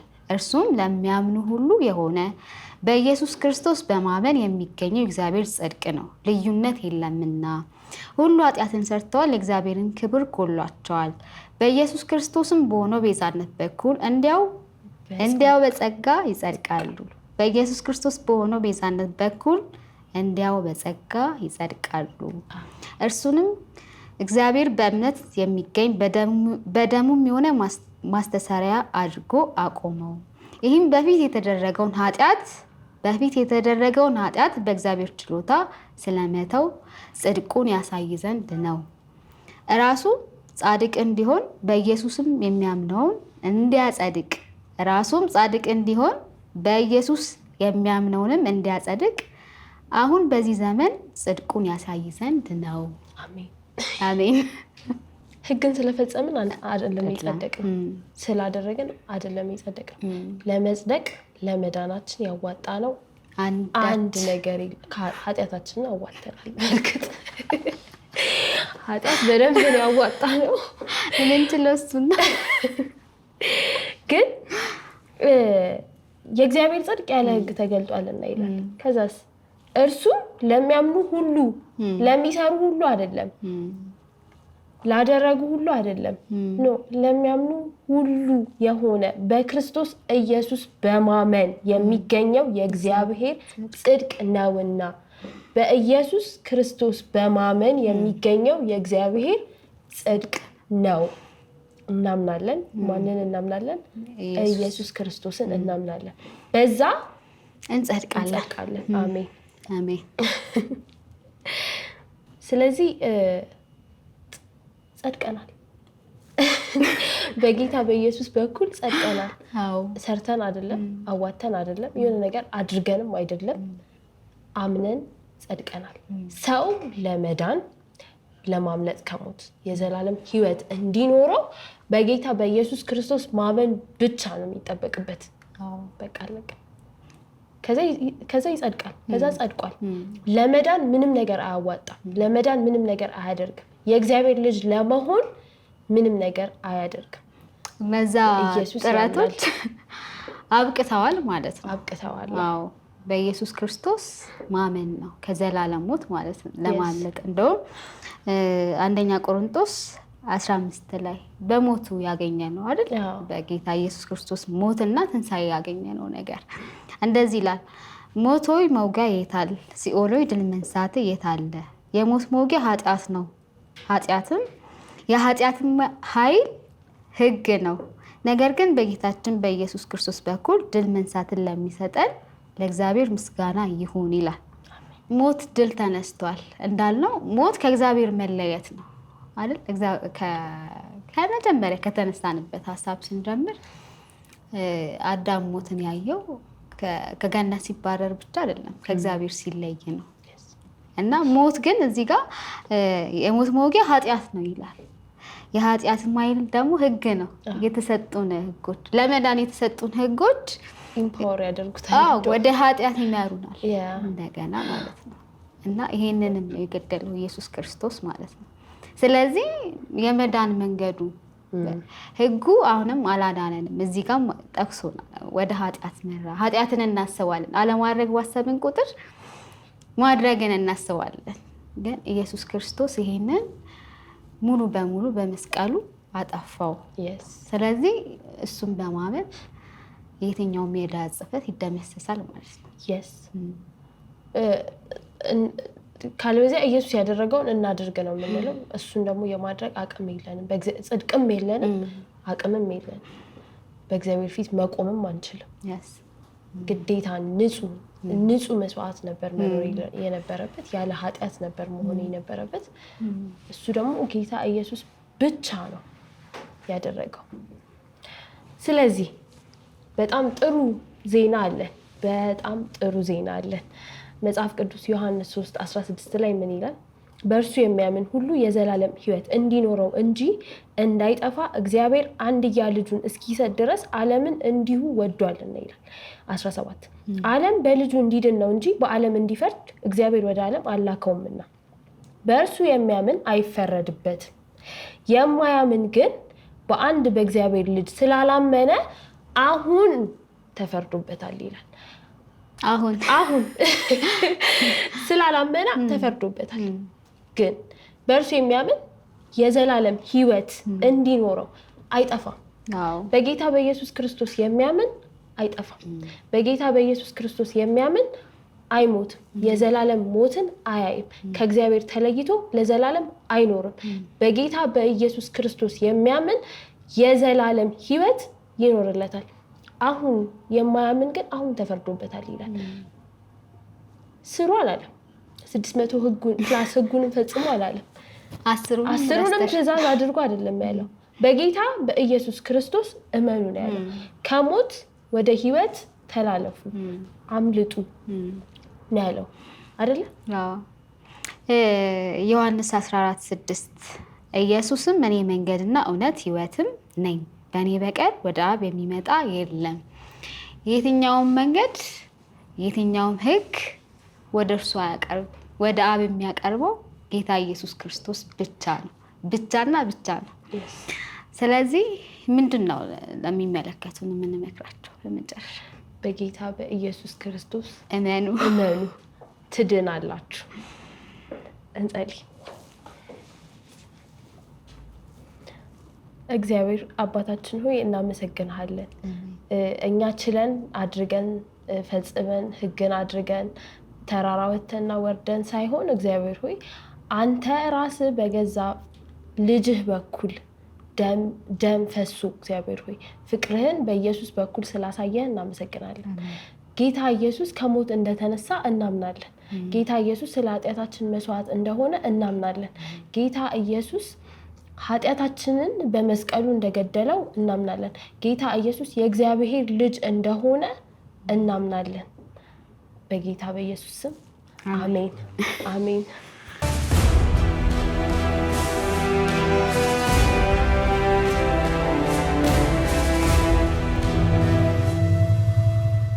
እኔና አብ አንድ ነን እያለ ይናገራል እና መስተካከል ብቻ ሳይሆን አንድ ነበሩ። ስለዚህ የክርስቶስ ትንሣኤና ሞት የብሉይ ኪዳን ፋሲካ ማብቂያ ነው ማለት ነው። ባይብልም ይነግረናል የደም ላብ እንዳላበው እና የደም ላብ የሚፈጠረው ባዮሎጂካሊ በጣም ሰው ስትረስፉል ሲሆንና የደም እጢዎች መሰባበር ሲጀምሩ ደም ከላብ ጋር እንደሚቀላቀል ነው የሚናገሩትና እንደዛ ስት የሰላም ደስታ መዝሙር ታይምሪ ላይ ያመጣ ነበር። በቀራንዮ ስፍራ በመስቀል ሞተው በእሾህ ሲጎለጉሉ ደሙ ያፈሰሰው ሲጠራ የጨለማው ጊዜ ተብሎ ነው የሚጠራው።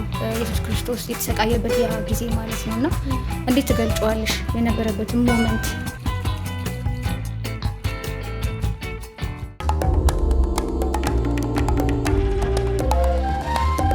ሰላም ውድ ተመልካቾቻችን እንደምን ቆያችሁ? እንኳን ለጌታችን ለመድኃኒታችን ለኢየሱስ ክርስቶስ የትንሣኤ በዓል በሰላም አደረሳችሁ አደረስን እያለን እነሆ ዛሬ ዶታይም ሚኒስትሪ ከህይወት ቲቪ ጋር በመተባበር ሜሎዲ ሾው የተሰኘ ልዩ የመዝሙር ፕሮግራም እናቀርብላችኋለን። በዚህም ፕሮግራም ላይ ስለ ክርስቶስ ስለ ትንሣኤው እያወራን የምንጫወትበት ልዩ ጊዜ ይኖረናል። እስከ ፕሮግራማችን ፍጻሜ ድረስ አብረን በመሆን ፕሮግራሙን የምንመራላችሁ እኔ ሊዲያ ጴጥሮስና እኔ ሻሎም ከበደ።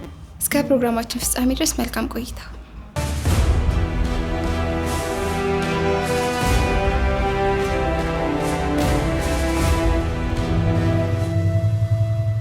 እንኳን አደረሰሽ ሻሊ። እንኳን አብሮ አደረሰን። ያው እንግዲህ ዛሬ ስለ ፋሲካ በዓልም ከመሆኑ ጋር አንጻር ስለ ፋሲካ ልናወራ ልንጫወት ነው የመጣ ነውና ስለተከፈለልን ዋጋ ትንሽ እናወራ ብዬ አስባለሁ። እንግዲህ ያው ፋሲካ ማለት እንደምናውቀው እስራኤላውያን ከግብጽ ምድር እግዚአብሔር እንዴት እንዳወጣቸው ከፈርዖን እጅ እንዴት እንዳስለቀቃቸው እያሰቡ የሚያከብሩት በዓል ነው። ማለትም ከዛ ግዛት ከፈርዖን እግዚአብሔር ፈርዖንን ይለዋል ነበረ ህዝቤ በነፃነት ያመልከኝ ዘንድ ህዝቤን ልቀቅ ይለው ነበር። ነገር ግን ፈርዖን ፍቃደኛ አልነበረም። ልቡ ደንድኖ ስለነበር የእግዚአብሔርን ህዝብ አልለቅም ብሎ ነበር። ዘጸአት 7:14 ላይ ይናገራልና ፈርዖን እምቢ እንዳለ ማለት ልቡ እንደደነደነ ህዝቡን ለመልቀቅ ፍቃደኛ እስራኤላውያንን ነፃ ለማውጣት ፍቃደኛ እንዳልሆነ የሚያሳይ ክፍል ነው። እግዚአብሔር በልዩ ተአምራት ወደ ግብጽ ይሄን ነበር፣ ግን እንዲሁ ደግሞ ጠንቋዮች ያንን ያደርጉ ነበር። ስለዚህ ፈርዖን ያንን ሁላ 10 መቅሰፍቶች ተልከዋል፣ ነገር ግን ሊቀበል አልቻለም። ያ ሁላ ነገር ግን ከሆነ በኋላ እግዚአብሔር በመጨረሻም እንዴት እስራኤላውያንን እንዳስመለጠ እናያለን። ማለትም ዘጸአት ይናገራል። ዘጸአት 12:12 ላይና እንዲህ ይላቸዋል እግዚአብሔር በግብጽ ምድር በሌሊት እንደሚያልፍ እና ደግሞ እስራኤላውያንን ከሰው እስከ እንስሳ ድረስ በኩር ልጆችን እንደሚያጠፋ እንደሚገል ይናገራል። እዛኛው ክፍል ላይ ለግብጽ የተባለው መቅሰፍት ደግሞ እስራኤላውያንን እንዳይነካ እግዚአብሔር እንዴት እስራኤላውያንን እንደጠበቀ እንዴት ከለላ እንደሆናቸው እናያለን። ማለት ያኛው ለግብጽ የታሰበው መቅሰፍት እስራኤላውያንን እንዳይነካ እግዚአብሔር የሆነ ትእዛዝን አዟቸው ነበር። ምንድነው እሱ? የበግ ደም እንዲሰውና የበጉን ደም በበራቸው መቃም በጉበናቸው ላይ እንዲቀቡ እግዚአብሔር ያንን ደም ባየ ሰዓት ሞት ቤታቸው እንደማይገባ እንደሚያልፋቸው ይናገራል። ያኛው መቅሰፍት እንዳይነካቸው እግዚአብሔር ከለላቸው ማለት ነው። በደሙ የበግ ደም እንዲሰው አድርጎ እና እስካሁንም ድረስ ማለፍ ነው። ፋሲካ ማለት ማለፍ ነው። እግዚአብሔር ደግሞ ከብዙ መከራ አሳልፎናል እያሉ የሞት አልፎናል እያሉ የሚያከብሩት በዓል ነው እስራኤላውያን። በአዲስ ኪዳን ደግሞ ስንመጣ ፋሲካችን ክርስቶስ የሆነበት ማለትም ቆሮንቶስ ሲናገር ፋሲካችን ክርስቶስ ነው ይላል። ከዚህ በኋላ ለሚመጣብን ለየትኛውም ሰምቲንግ መሰዋት የለብንም። ምክንያቱም ክርስቶስ ለአንዴና ለመጨረሻ ጊዜ ስለተሰዋለን፣ ደሙን ስላፈሰሰልን። ለብሉይ ኪዳን ሰዎች ብቲ ለአዲስም ኪዳን ሰዎች ብንል ክርስቶስ በቃ እንዲህ ደሙን አፍሷል፣ ፈጽሞልናል ማለት ነው። ስራችንን ፈጽሞልናል። ለየትኛውም ለሚመጣብን መቅሰፍት ተጠያቂ አንሆንም። ክርስቶስ አንዴ ደሙን አፍሶልናል። የሆነ በግ ወይም ዋኖስ መሰዋት የለብንም ከዚህ በኋላ ማለት ነው። ስለዚህ ምን ብለን እናስባለን? ክርስቶስ መሞቱን፣ ስለኛ መሰቀሉን፣ ስለኛ ኃጢአት እንደዛ በመስቀል ላይ መሆኑን ስናስብ ከሚመጣብን መቅሰፍት እንድናለን ማለት ነው። ክርስቶስ ሞቶልኛል፣ አለቀ፣ ስራውን ፈጸመልኝ እያለ። ስለዚህ የክርስቶስ ትንሣኤና ሞት የብሉይ ኪዳን ፋሲካ ማብቂያ ነው ማለት ነው፣ ምክንያቱም ክርስቶስ ስለፈጸመው። ስለዚህ እስቲ ምን ትኛለሽ በዚህኛው ሀሳብ ካለሽ የምትጨምሪው ነገር ካለ እስቲ ነው። እውነት ነው ሊዱ፣ ልክ ነሽ። የተነሱት ሀሳቦች በሙሉ ትክክል ናቸው። በተለይ ደግሞ በብሉይ ኪዳን በበራቸው መቃሌ ሲቀቡት የነበረው የበጉ ደም ወር ደግሞ መስዋዕት የተደረገው የዛ ደም በአዲስ ኪዳን ላይ ደግሞ ክርስቶስ ሆኖ ስጋ ለብሶ የተገለጠበት ነው። ማለትም ብሉይ ኪዳን ጥላ አይደለ የአዲስ ኪዳን እና ክርስቶስ ግን በሰዓቱ ስጋ ለብሶ የመጣበት ነው በአዲስ ኪዳን ሲሆን ማለት ነውና እንደውም በጣም ብዙ ሰዎች ስለ ፋሲካ ስለ ስቅለት ሲነሳ ቶሎ ጭንቅላታቸው ላይ የሚመጣው ከጌቴሴማኒ በኋላ ያለው የክርስቶስ ኢየሱስ የስቃይ ጊዜ ብቻ ነው። ነገር ግን እኔ የማምነው እንደውም ፊልጵስዩስ ምዕራፍ 2 ላይ ይናገራል እግዚአብሔር ቃል ምን ይላል? የባሪያ መልክ ይዞ ወደ ምድር እንደመጣ ይነግረናልና ላይክ ትላንትና ሰማይና ምድርን የሰራ ከእግዚአብሔር ጋር መስተካከል ብቻ ሳይሆን አንድ የሆነው አምላክ ምድር ላይ ወርዶ ከኛ እኩል ከሆነበት ጊዜ ጀምሮ ነው ውርደቱ የሚጀምረው ብዬ ማምነው ማለት ነውና እኔ ፋሲካን የማነሳው ክርስቶስ ኢየሱስ ስጋ ከሆነበት ጊዜ ጀምሮ ነው ብዬ እላለሁ። ከዛ በኋላ ደግሞ ክርስቶስ ኢየሱስ እዚህ ምድር ላይ ሲመላለስ በነበረበት ጊዜ ፍጹም ሰው ፍጹም አምላክ ሆኖ ነበረ። ቅድም ብዬሻለሁ ዮሐንስ ወንጌል ምዕራፍ 10 ቁጥር 30 ላይ እኔና አብ አንድ ነን እያለ ይናገራል እና መስተካከል ብቻ ሳይሆን አንድ ነበሩ ከእግዚአብሔር ጋር ማለት ነውና ፍጹም አምላክ መሆኑን እናያለን ማለት ነው። እንዲሁም የተለያዩ ተአምራቶችን ሰው በኃይሉ ሊያደርጋቸው የማይችላቸውን የተለያዩ ተአምራቶችን ሲያደርግም አይተናል። ይህ አምላክነቱን ኤክስፕረስ ሊያደርግልን የሚችለው ማለት ነው። ከዛ ባለፈ ስለኛ ኃጢአት ስለኛ በደል ደግሞ በመስቀል የተሰዋበትን ይህንን ፋሲካ ብለን የምናከብረው ቅድም ያልሹን ማለትም ነውና በተለይ ደግሞ ኢሳይያስ ምዕራፍ 53 ላይ ይናገራል። ስለ በደላችን ደቀቀ፣ ስለ መተላለፋችን ቆሰለ፣ የደህንነታችንን ተግሣጽ በእርሱ ነበረ በእርሱ ቁስል እኛ ተፈወስን እያለ ይናገራል ኢሳያስ ማለት ነውና የደህንነታችን ተግሣጽ በእርሱ ላይ ሆነ ሲል እኛ ልንቀበል የሚገባውን ኃጢአት እኛ ልንቀበል የሚገባንን ስቃይ እኛ ልንቀበል የሚገባንን ሸክም ተሸክሙልን ፈጸመው ስራው ላይ ማለት ነውና እነዚህን ሁሉ አስታውሳለሁኝ ከክርስቶስ ስጋ ከመሆኑ ጀምሮ ያለውን እስከዚህኛው አሁን እስካልኩሽ ድረስ ያለውን አስታውስበታለሁ ፋሲካ ተብሎ ሲነሳ ማለት ነው። ኢሳያስ 53 ስታነሽ ምን ያህል በደል ምን ያህል ስቃይ እንደደረሰበት ማለት የደህንነታችንን ተግሣጽ በሱ ላይ ነበር ኃጢአታችን ሁሉ እሱ እንደወሰደልን ይናገራልና እንደውም እንደዛ ስትይ የሰላም ደስታ መዝሙር አይምሬ ላይ እየመጣ ነበር ማለት እንዴት እንደተሰቃየ ስለ በደላችን እንዴት እንደደቀቀ ስለኛ የኛን ሸክም የኛን ችግር ወስዳለሁ ብሎ እሱ በራሱ ላይ ምን ያህል ሪስክ በቃ ምን ያህል ፔንፉል የሆነ ጊዜ እንዳሳለፈ በጣም ይገልጸዋል እሱ መዝሙርና እንደውም እሱን አምልከን ብንመለስ ደስ ይለኛል።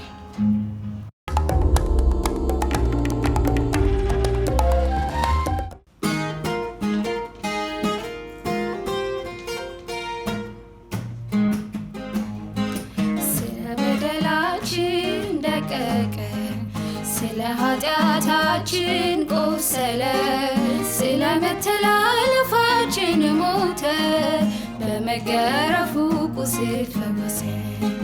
ስለ በደላችን ደቀቀ፣ ስለ ኃጢአታችን ቆሰለ፣ ስለ መተላለፋችን ሞተ፣ በመገረፉ ቁስል ፈወሰን። በቀራንዮ ስፍራ በመስቀል ሞተው በእሾህ ሲጎለጉሉ ደሙ የፈሰሰው በጦር ሆኑ ሲሉ ባለንጋ ሲልጡ ዝም ማለቱ ለእኛ ነው መራራን ሲያጠጡ። በቀራንዮ ስፍራ በመስቀል ሞተው በእሾህ ሲጎለጉሉ ደሙ የፈሰሰው በጦር ሆኑ ሲሉ ባለንጋ ሲልጡ ዝም ማለቱ ለእኛ ነው መራራን ሲያጠጡ። ፍጹም አላፈረም እርቃኑ ሲታይ ስለኛ ላለ ስሙ ይክበር ዘላለም ይንገስ ወልደ እግዚአብሔር። ፍጹም አላፈረም እርቃኑ ሲታይ ስለኛ ላለ ስሙ ይክበር ዘላለም ይንገስ ወልደ እግዚአብሔር። በራስ ቅሉ መንደር የፈሰሰው ደሙ ንጹህ ነው ያለ ዋኖስ ያለ በጎች ደም ያለብን በደል ጠረገ። ደሙን ይዞ ገባ ወደ አባቱ አወረደ ከላይ ምሕረቱን። አበሳችን ሁሉ ተወግዶ ተቆጠረ በኛ ላይ ጸድቆ። ፍጹም አላፈረም እርቃኑ ሲታይ ስለኛ ላለ ስሙ ይክበር ዘላለም ይንገስ ወልደ እግዚአብሔር።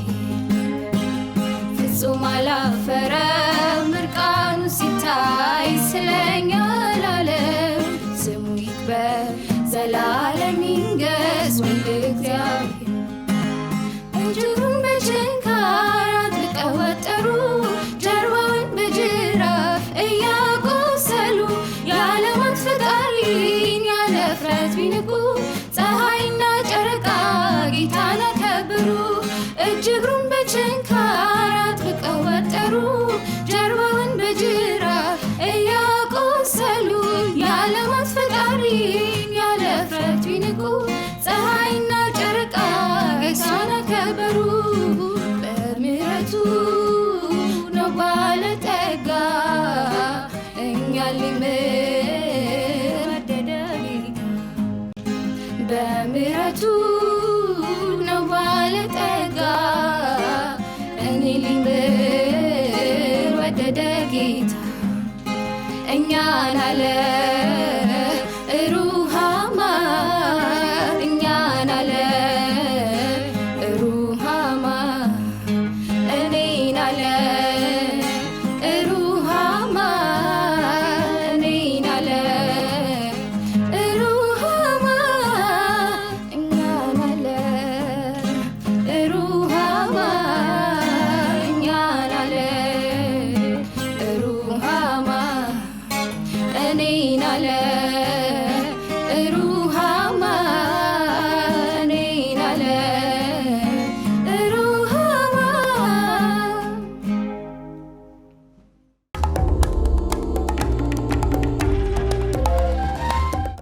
እግዚአብሔር ይመስገን። ስለ በደላችን ስለ ኃጢአታችን የደቀቀው የእግዚአብሔር ልጅ እሱ ይባረክ። ጊዜውን በተመለከተ እያሰብኩኝ ነበር። ማለት ሞመንቱ ምን አይነት ሁኔታ ያለው ይመስልሻል? ሲጠራ የጨለማው ጊዜ ተብሎ ነው የሚጠራው፣ ኢየሱስ ክርስቶስ የተሰቃየበት ያ ጊዜ ማለት ነው። እና እንዴት ትገልጫዋለሽ የነበረበትን ሞመንት? አዎ ሻሊ፣ በጣም ክርስቶስ ያሳለፈው መከራ በጣም ከባድ ነው ብዬ አስባለሁ። ማለት ከሰው አይምሮ በላይ ነው። ሊሰቃይ የማይገባውን ያሰቃዩት። ገባሽ? በጣም እንደውም እንዴት ማለት ምን ሊሰማው እንደሚችል እየተፉበት እየመቱት በጣም ብዙ መከራ እንደደረሰበት እናያለን። እና ከግርፊያው ጀምሮ በጣም ስቃይ እንዳረፈበት በጣም ያሳያል። እና እንደውም በጣም አንድ ነገር ይገርመኛል። በሮማውያን አንደኛ ጨካኝ ናቸው። እዚህ ጋር ይመታ ምናምን የሚባል ነገር የለውም። ሙሉ ለሙሉ ነው፣ ከራስ እስከ እግሩ ድረስ ነበር የሚመቱት። እና በጣም ከባድ ጊዜ ነው ለክርስቶስ ስለኛ ኃጢአት ሲል ያው ሁላ ያንን ነገር ማለፉ በጣም ከባድ ነው። እንደውም ምን አለ በእነሱ በሮማውያን ሕግ መሰረት የተገረፈ ሰው አይሰቀልም ነበር። ምክንያቱም እየተገረፈ ነፍሱ ስለማይድን ማለት ነው። በጣም ምን ያህል ፔንፉል እንደሆነ በጣም አሰቃቂኝ የሆነ ነገር ስለሚያደርሱ ለመስቀል ሞትም አይበቃም ነበር። እንዲሁም ደግሞ የሚሰቀል ሰው ለግርፋት እንትን አይልም ነበር፣ አይገረፍም ነበር። እና በጣም ከባድ ነው። ክርስቶስ ደግሞ ለእኛ ሲል ሁለቱንም ነው የሆነው። ሁለቱንም ስቃይ ስለኔ ኃጢአት ስለኔ በደል ሲል እኛ ነፃ ሊያወጣ፣ እኛ እንዳንገረፍ፣ እኛ እርጉም እንዳንሆን እርጉም ሆኖ እርግማንን ይዞ መስቀል ላይ ወጥቶልናል። እና በጣም ከባድ ጊዜን አሳልፏል ብዬ በቃ አምናለሁኝ። ምክንያቱም በጣም ከባድ ነው ለሰው ልጅ እንደዚህ አይነት ጭካኔ ማሳየት ራሱ በጣም ከአይምሮ በላይ የሆነን ነገር ነው ክርስቶስ ለኛ ሲል የተቀበለው። እና ከባድ ይመስለኛል። እኔ ስላላመመው አይደለም፣ ያ ህመም ስላልተሰማው አይደለም፣ ግን ሁሉንም ነገር ችሎ የደም ላብ እያላበው በጣም እየተጠማ ብዙ ነገር አሳልፏል። እና በጣም ከባድ ይመስለኛል እሱ ጊዜ። እውነት ነው። በተለይ ደግሞ በጌቴሴማኒ ጀምሮ ያለው የስቃይ ጊዜ በጣም ከባድ የሚሆን ይመስለኛል። ምክንያቱም ባይብልም ይነግረናል የደም ላብ እንዳላበው እና ይህ የደም ላብ የሚፈጠረው ባዮሎጂካሊ በጣም ሰው ስትረስፉል ሲሆንና የደም እጢዎች መሰባበር ሲጀምሩ ደም ከላብ ጋር እንደሚቀላቀል ነው የሚናገሩትና በጣም ከባድ ጊዜ ያሳለፈ ይመስለኛል። እንደውም አይደለም ለማመን ለማሰብም በጣም የሚከብድ ስቃይን እንዳሳለፈ ነው ፊልም አድርገው እኔ እና ደግሞ ከተያዘ በኋላ በአይሁዳውያኖች ከተያዘ በኋላ ደግሞ እናያለን አይደል ባይብል ላይ እንደተተፋበት በጥፊ እንደተመታ ይነገራል። እና ጥፊ ላይክ ምት አይደለም አይደል? በጣም ብዙ ጊዜ ኢቭን ሲናገር ራሱ ባይብል እንደተተፋበት በጥፊ እንደተመታ ነውና ጥፊ ምት አይደለም፣ የንቀት መግለጫ ነውና በጣም እንደተናቀ በራሱ በሰራቸው ሰዎች ምን ያክል እንደወረደ ምን ያክል እንደቀለለ እንዴት አድርገው እንደናቁት ምናይበት ነውና ከዛ በኋላ ደግሞ ወስደው ሲገርፉት የቀረስ ቦታ ያለ አይመስለኝም ለመገረፍና የቀረብ ካለ እየፈለጉ ሲገርፉት ነበረ። ኢቭን መግረፊያው ደግሞ የድመት ጅራፍ የሚባል ነው። አንዴ ስጋ ላይ ካረፈ ስጋን ቦጭቆ የመነሳት ኃይል ያለው በዛም ብቻ አላበቃም። በጣም ከባድ የሆነ መስቀል ተሸክሞ ደግሞ ተራራውን እንዲወጣ የተደረገበት ነውና ከዛስ በኋላ ደግሞ አላበቃም። ምን የሚያካክል ትላልቅ የሚስማር በእጁም በእግሩም እንዲገባ የተደረገበት ነውና በጣም ከባድ ጊዜ እንዳሳለፈ አስባለሁ። እና ምህረት ይተፋ እንደው መዝሙር ዘምራለች ጊዜው እጅግ ከባድና አሰቃቂ ጊዜ ነበር እያለች ስትዘምር ነበርና ሜሎዲ ሾው አይ ቲንክ እየዘመርን የምናወራበት ስለሆነ ከሱ መዝሙር በኋላ እንመለሳለን።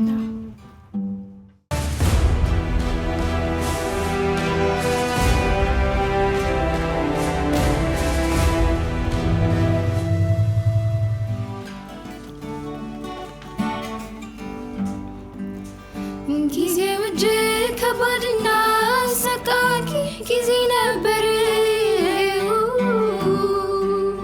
ከሰውነቱ የሚወጣው ላብ እንደ ደም ነጠብጣብ ነበር።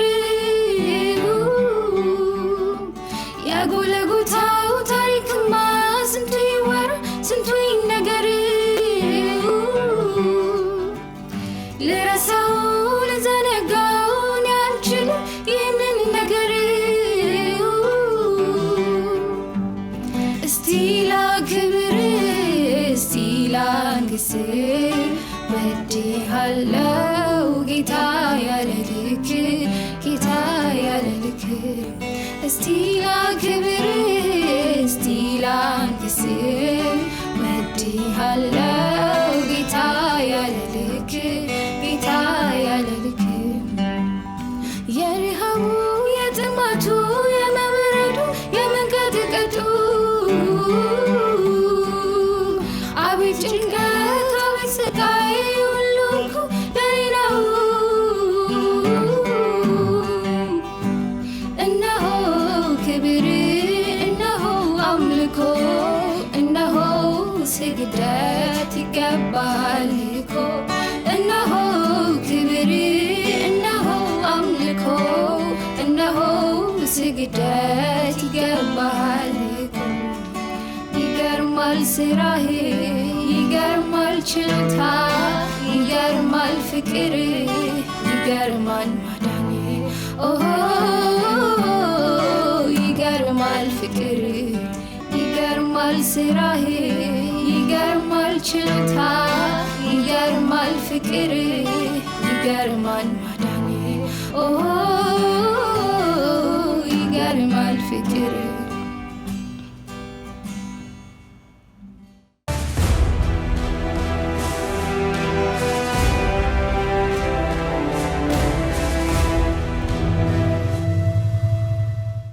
ስለ አምልኮ ጊዜ እግዚአብሔር የተባረከ ይሁን። አምልከናል። ያው ስለ ክርስቶስ እያሰብን ነበር፣ እንዴት እንደተሰቃየልን ብዙ ነገር እያነሳን ነበርና ለእግዚአብሔር ስም ይባረክ። ይህንንም እንድንጫወት እድል ስለሰጠን ስለ ልጁ እንድናወራ እድልን ስላገኘን እግዚአብሔር ስም ይባረክ። ያው ፕሮግራማችንም ወደ መገባደጃው ደርሷል። እስቲ አንድ ሀሳብ እናንሳና እስቲ ድነናል አይደለ? በክርስቶስ አዲስን ህይወት አግኝተናል። ክርስቶስ እንደገና ዋሽቶናል፣ አዲስ ፍጥረት አድርጎናል። እስቲ ስለ መዳን ደግሞ ትንሽ እናውራና ዘምረን እንለያያለን ማለት ነው። መነሳት ያለበት ትልቅ ርዕስ ነው ብዬ አምናለሁ። ምክንያቱም ክርስቶስ ስለኛ ኃጢአት ተሰቀለ፣ ስጋ ሆነ፣ ተሸማቀቀ፣ ተሰቃየ አልን፣ ሞተ አልን። ከዛ በኋላ ምን ብለን ስንል መጨረሻ ላይ ምንልበት ኮንክሉድ የምናደርግበት አንዱ ጉዳይ መዳናችን ጉዳይ ነውና ማንም ሰው በስራ አይድንም፣ በህግ አይድንም፣ ህግን በመጠበቅ አይድንም። ሊድን የሚችለው በክርስቶስ ኢየሱስ በማመን ብቻ እንደሆነ ባይብላችን ይነግረናል። እንደውም ለዚህ ምሳሌ ሆኖ መነሳት የሚችል አብርሃም አለ። አብርሃም ህግን ጠብቆ አይደለም የዳነው፣ አምኖን የዳነው። እንደውም ህግን ጠብቆ የዳነው እንኳን ብንል ሙሴ ነበረ ህግን በሲና ተራራ የተቀበለው። ሙሴ ደግሞ በነበረበት ሰዓት አብርሃም አልነበረም። አብርሃም አስቀድሞ የነበረ ሰው ነውና አብርሃም በማመን ብቻ ነው የዳነው። ስለዚህ ሰው ሊድን የሚችለው በማመን ብቻ እንደሆነ፣ ምናልባት በክርስቶስ ኢየሱስ ሰው ካመነ በኋላ የጽድቅ ስራዎችን ሊሰራ ይችላል፣ ድሃ ሊያበላ ይችላል፣ የተቸገረ ሊረዳ ይችላል። ግን ደግሞ ያለ መዳን ሳይሆን እንደ ጽድቅ ስራ የሚቆጠር ነው ማለት ነው። ነገር ግን ድነት ያለው በክርስቶስ ኢየሱስ በማመን ብቻ ነው። ሮሜ ምዕራፍ 3 ላይ እንደውም ቁጥር 20 ጀምሮ ይናገራል። የህግን ስራ ሰርቶ ማንም ሰው እንደማይድን ማለት በእርሱ ፊት ማንም ሊጸድቅ እንደማይችል፣ ማንም ሰው ሊድን እንደማይችል ይነግረናል። ወረድ ብለን ደግሞ ቁጥር 21 ላይ ስናይ በህግና በነቢያት የተረጋገጠ ወር ደግሞ የተመሰከረለት አንድ ጉዳይ አለ፣ የእግዚአብሔር ጽድቅ ያለ ህግ መገለጡን ማለት ነው። ከዛ ደግሞ ከዚህም ዝቅ ብለን ቁጥር 22 ላይ ስናነብ ይህ የተገለጠው የእግዚአብሔር ጽድቅ ያለ ህግ የተገለጠው የእግዚአብሔር ጽድቅ እንዲህ ሊገኝ ይችላል ብለን ስንል በክርስቶስ ኢየሱስ በማመን ብቻ እንደሆነ ያረጋግጥልናል ማለት ነውና እንደውም ብዙ ሰዎች ከሞት በኋላ ስላላቸው ህይወት ስንጠይቃቸው ምንም የሚመልሱልን መልስ የለም፣ እግዚአብሔር ያውቃል ይላሉ። ነገር ግን እኛ ዘላለማችን የተወሰነልን በእርሱ ዘላለም ህይወት ያገኘን ሰዎች ነን። እንደውም ዮሐንስ ወንጌል ምዕራፍ 3 ቁጥር 14-15 ላይ በእሱ የሚያምን ሁሉ የዘላለም ህይወት እንዲኖረው እንጂ እንዳይጠፋ የሰው ልጅ ሊሰቀል ይገባዋል ይላል። ሰው ክርስቶስ ተሰቅሎልናል፣ የዘላለም ህይወት እኛ በእርሱ አግኝተናል ማለት ነውና ወንጌላችን የሚነግረን እውነት ይሄንን ነው፣ የሚያስረዳንም እውነት ይሄንን ነው፣ ይዞልን የመጣውም የምስራች ይሄንን ነውና በክርስቶስ ኢየሱስ በማመን ብቻ እንዳን፣ በክርስቶስ ኢየሱስ በማመን ብቻ ወደሚገኘው የዘላለም ህይወት እንግባ እላለሁኝ ማለት ነው። ብዙ ነገር አንስተሻል። ያው እንዳልሽው የምንድነው በራሳችን ስራ አይደለም። ኦልሬዲ ክርስቶስ ስራችንን ጨርሶልናል በመስቀል ላይና እኛ አላዋጣንም መዳናችን ላይ ክርስቶስ ራሱ ብቻውን ስራችንን ፈጽሞልናል እና እግዚአብሔር ይመስገን። ፕሮግራማችን ይሄንን ይመስላል። ብዙ ነገር እንደተጫወትን አስባለሁኝ፣ ብዙ ነገር እንደተማማርን አስባለሁኝ። የመጨረሻውን መዝጊያ ያደረኩት የለም ስለ መዳን የሚለውን መዝሙር ዘምረን እንጨርሳለን ማለት ነው።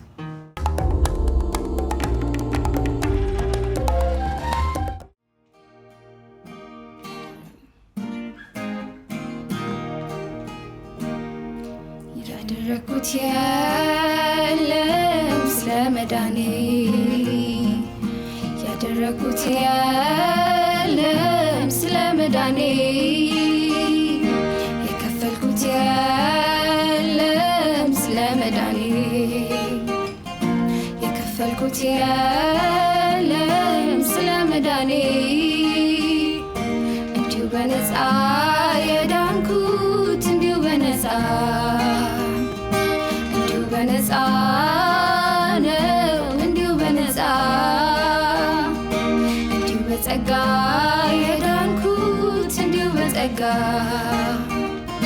እንዲሁ በጸጋ ነው እንዲሁ በጸጋ ጌታ ኢየሱስ ነው ለኔ የሞተልኝ ከኃጢአት እርግማን ነፃ ያወጣኝ እሱን ስለኔ በእርግጥ ሰውቶታል ነፍሴ ሊያድናት ደም ከፍሎላታል ወዶኝ ስላዳነኝ የለብኝ ኩነኔ ዕዳዬ ተከፍሎልኛል ነፃ ነኝ እኔ ስራዬን መስቀል ላይ ሰርቶ ጨርሶታል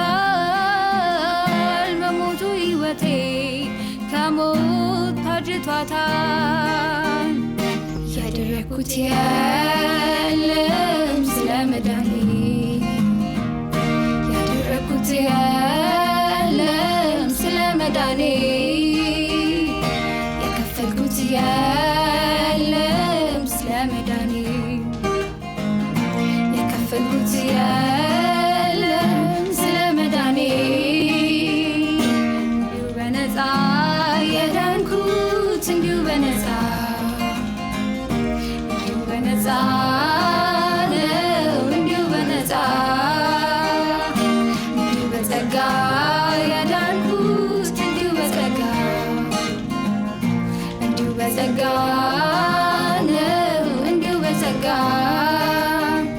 ግራ አልተጋባሁም አልተቅበዘበዝኩም ድነትን ፍለጋ የዞር ወጥቼ አልወረድኩም በማመኔ ብቻ በልጁ በኢየሱስ እኔን አድርጎኛል በአብ ቀኝ ከሱ ጋር እንድነግስ ቤቴን በሰማይ ስፍሩ ሰርቶልኛል መኖሪያዬን በላይ አዘጋጅቶልኛል አረፍ ያለው በርሱ በነፍስ በስጋዬ የዘላለም ሕይወት ሰጥቶኝ ኢየሱስ ጌታዬ በነፃ ዳንኩት እንዲሁ በነፃ እንዲሁ በነፃ ነው እንዲሁ በነፃ እንዲሁ በጸጋ የዳንኩት እንዲሁ በጸጋ God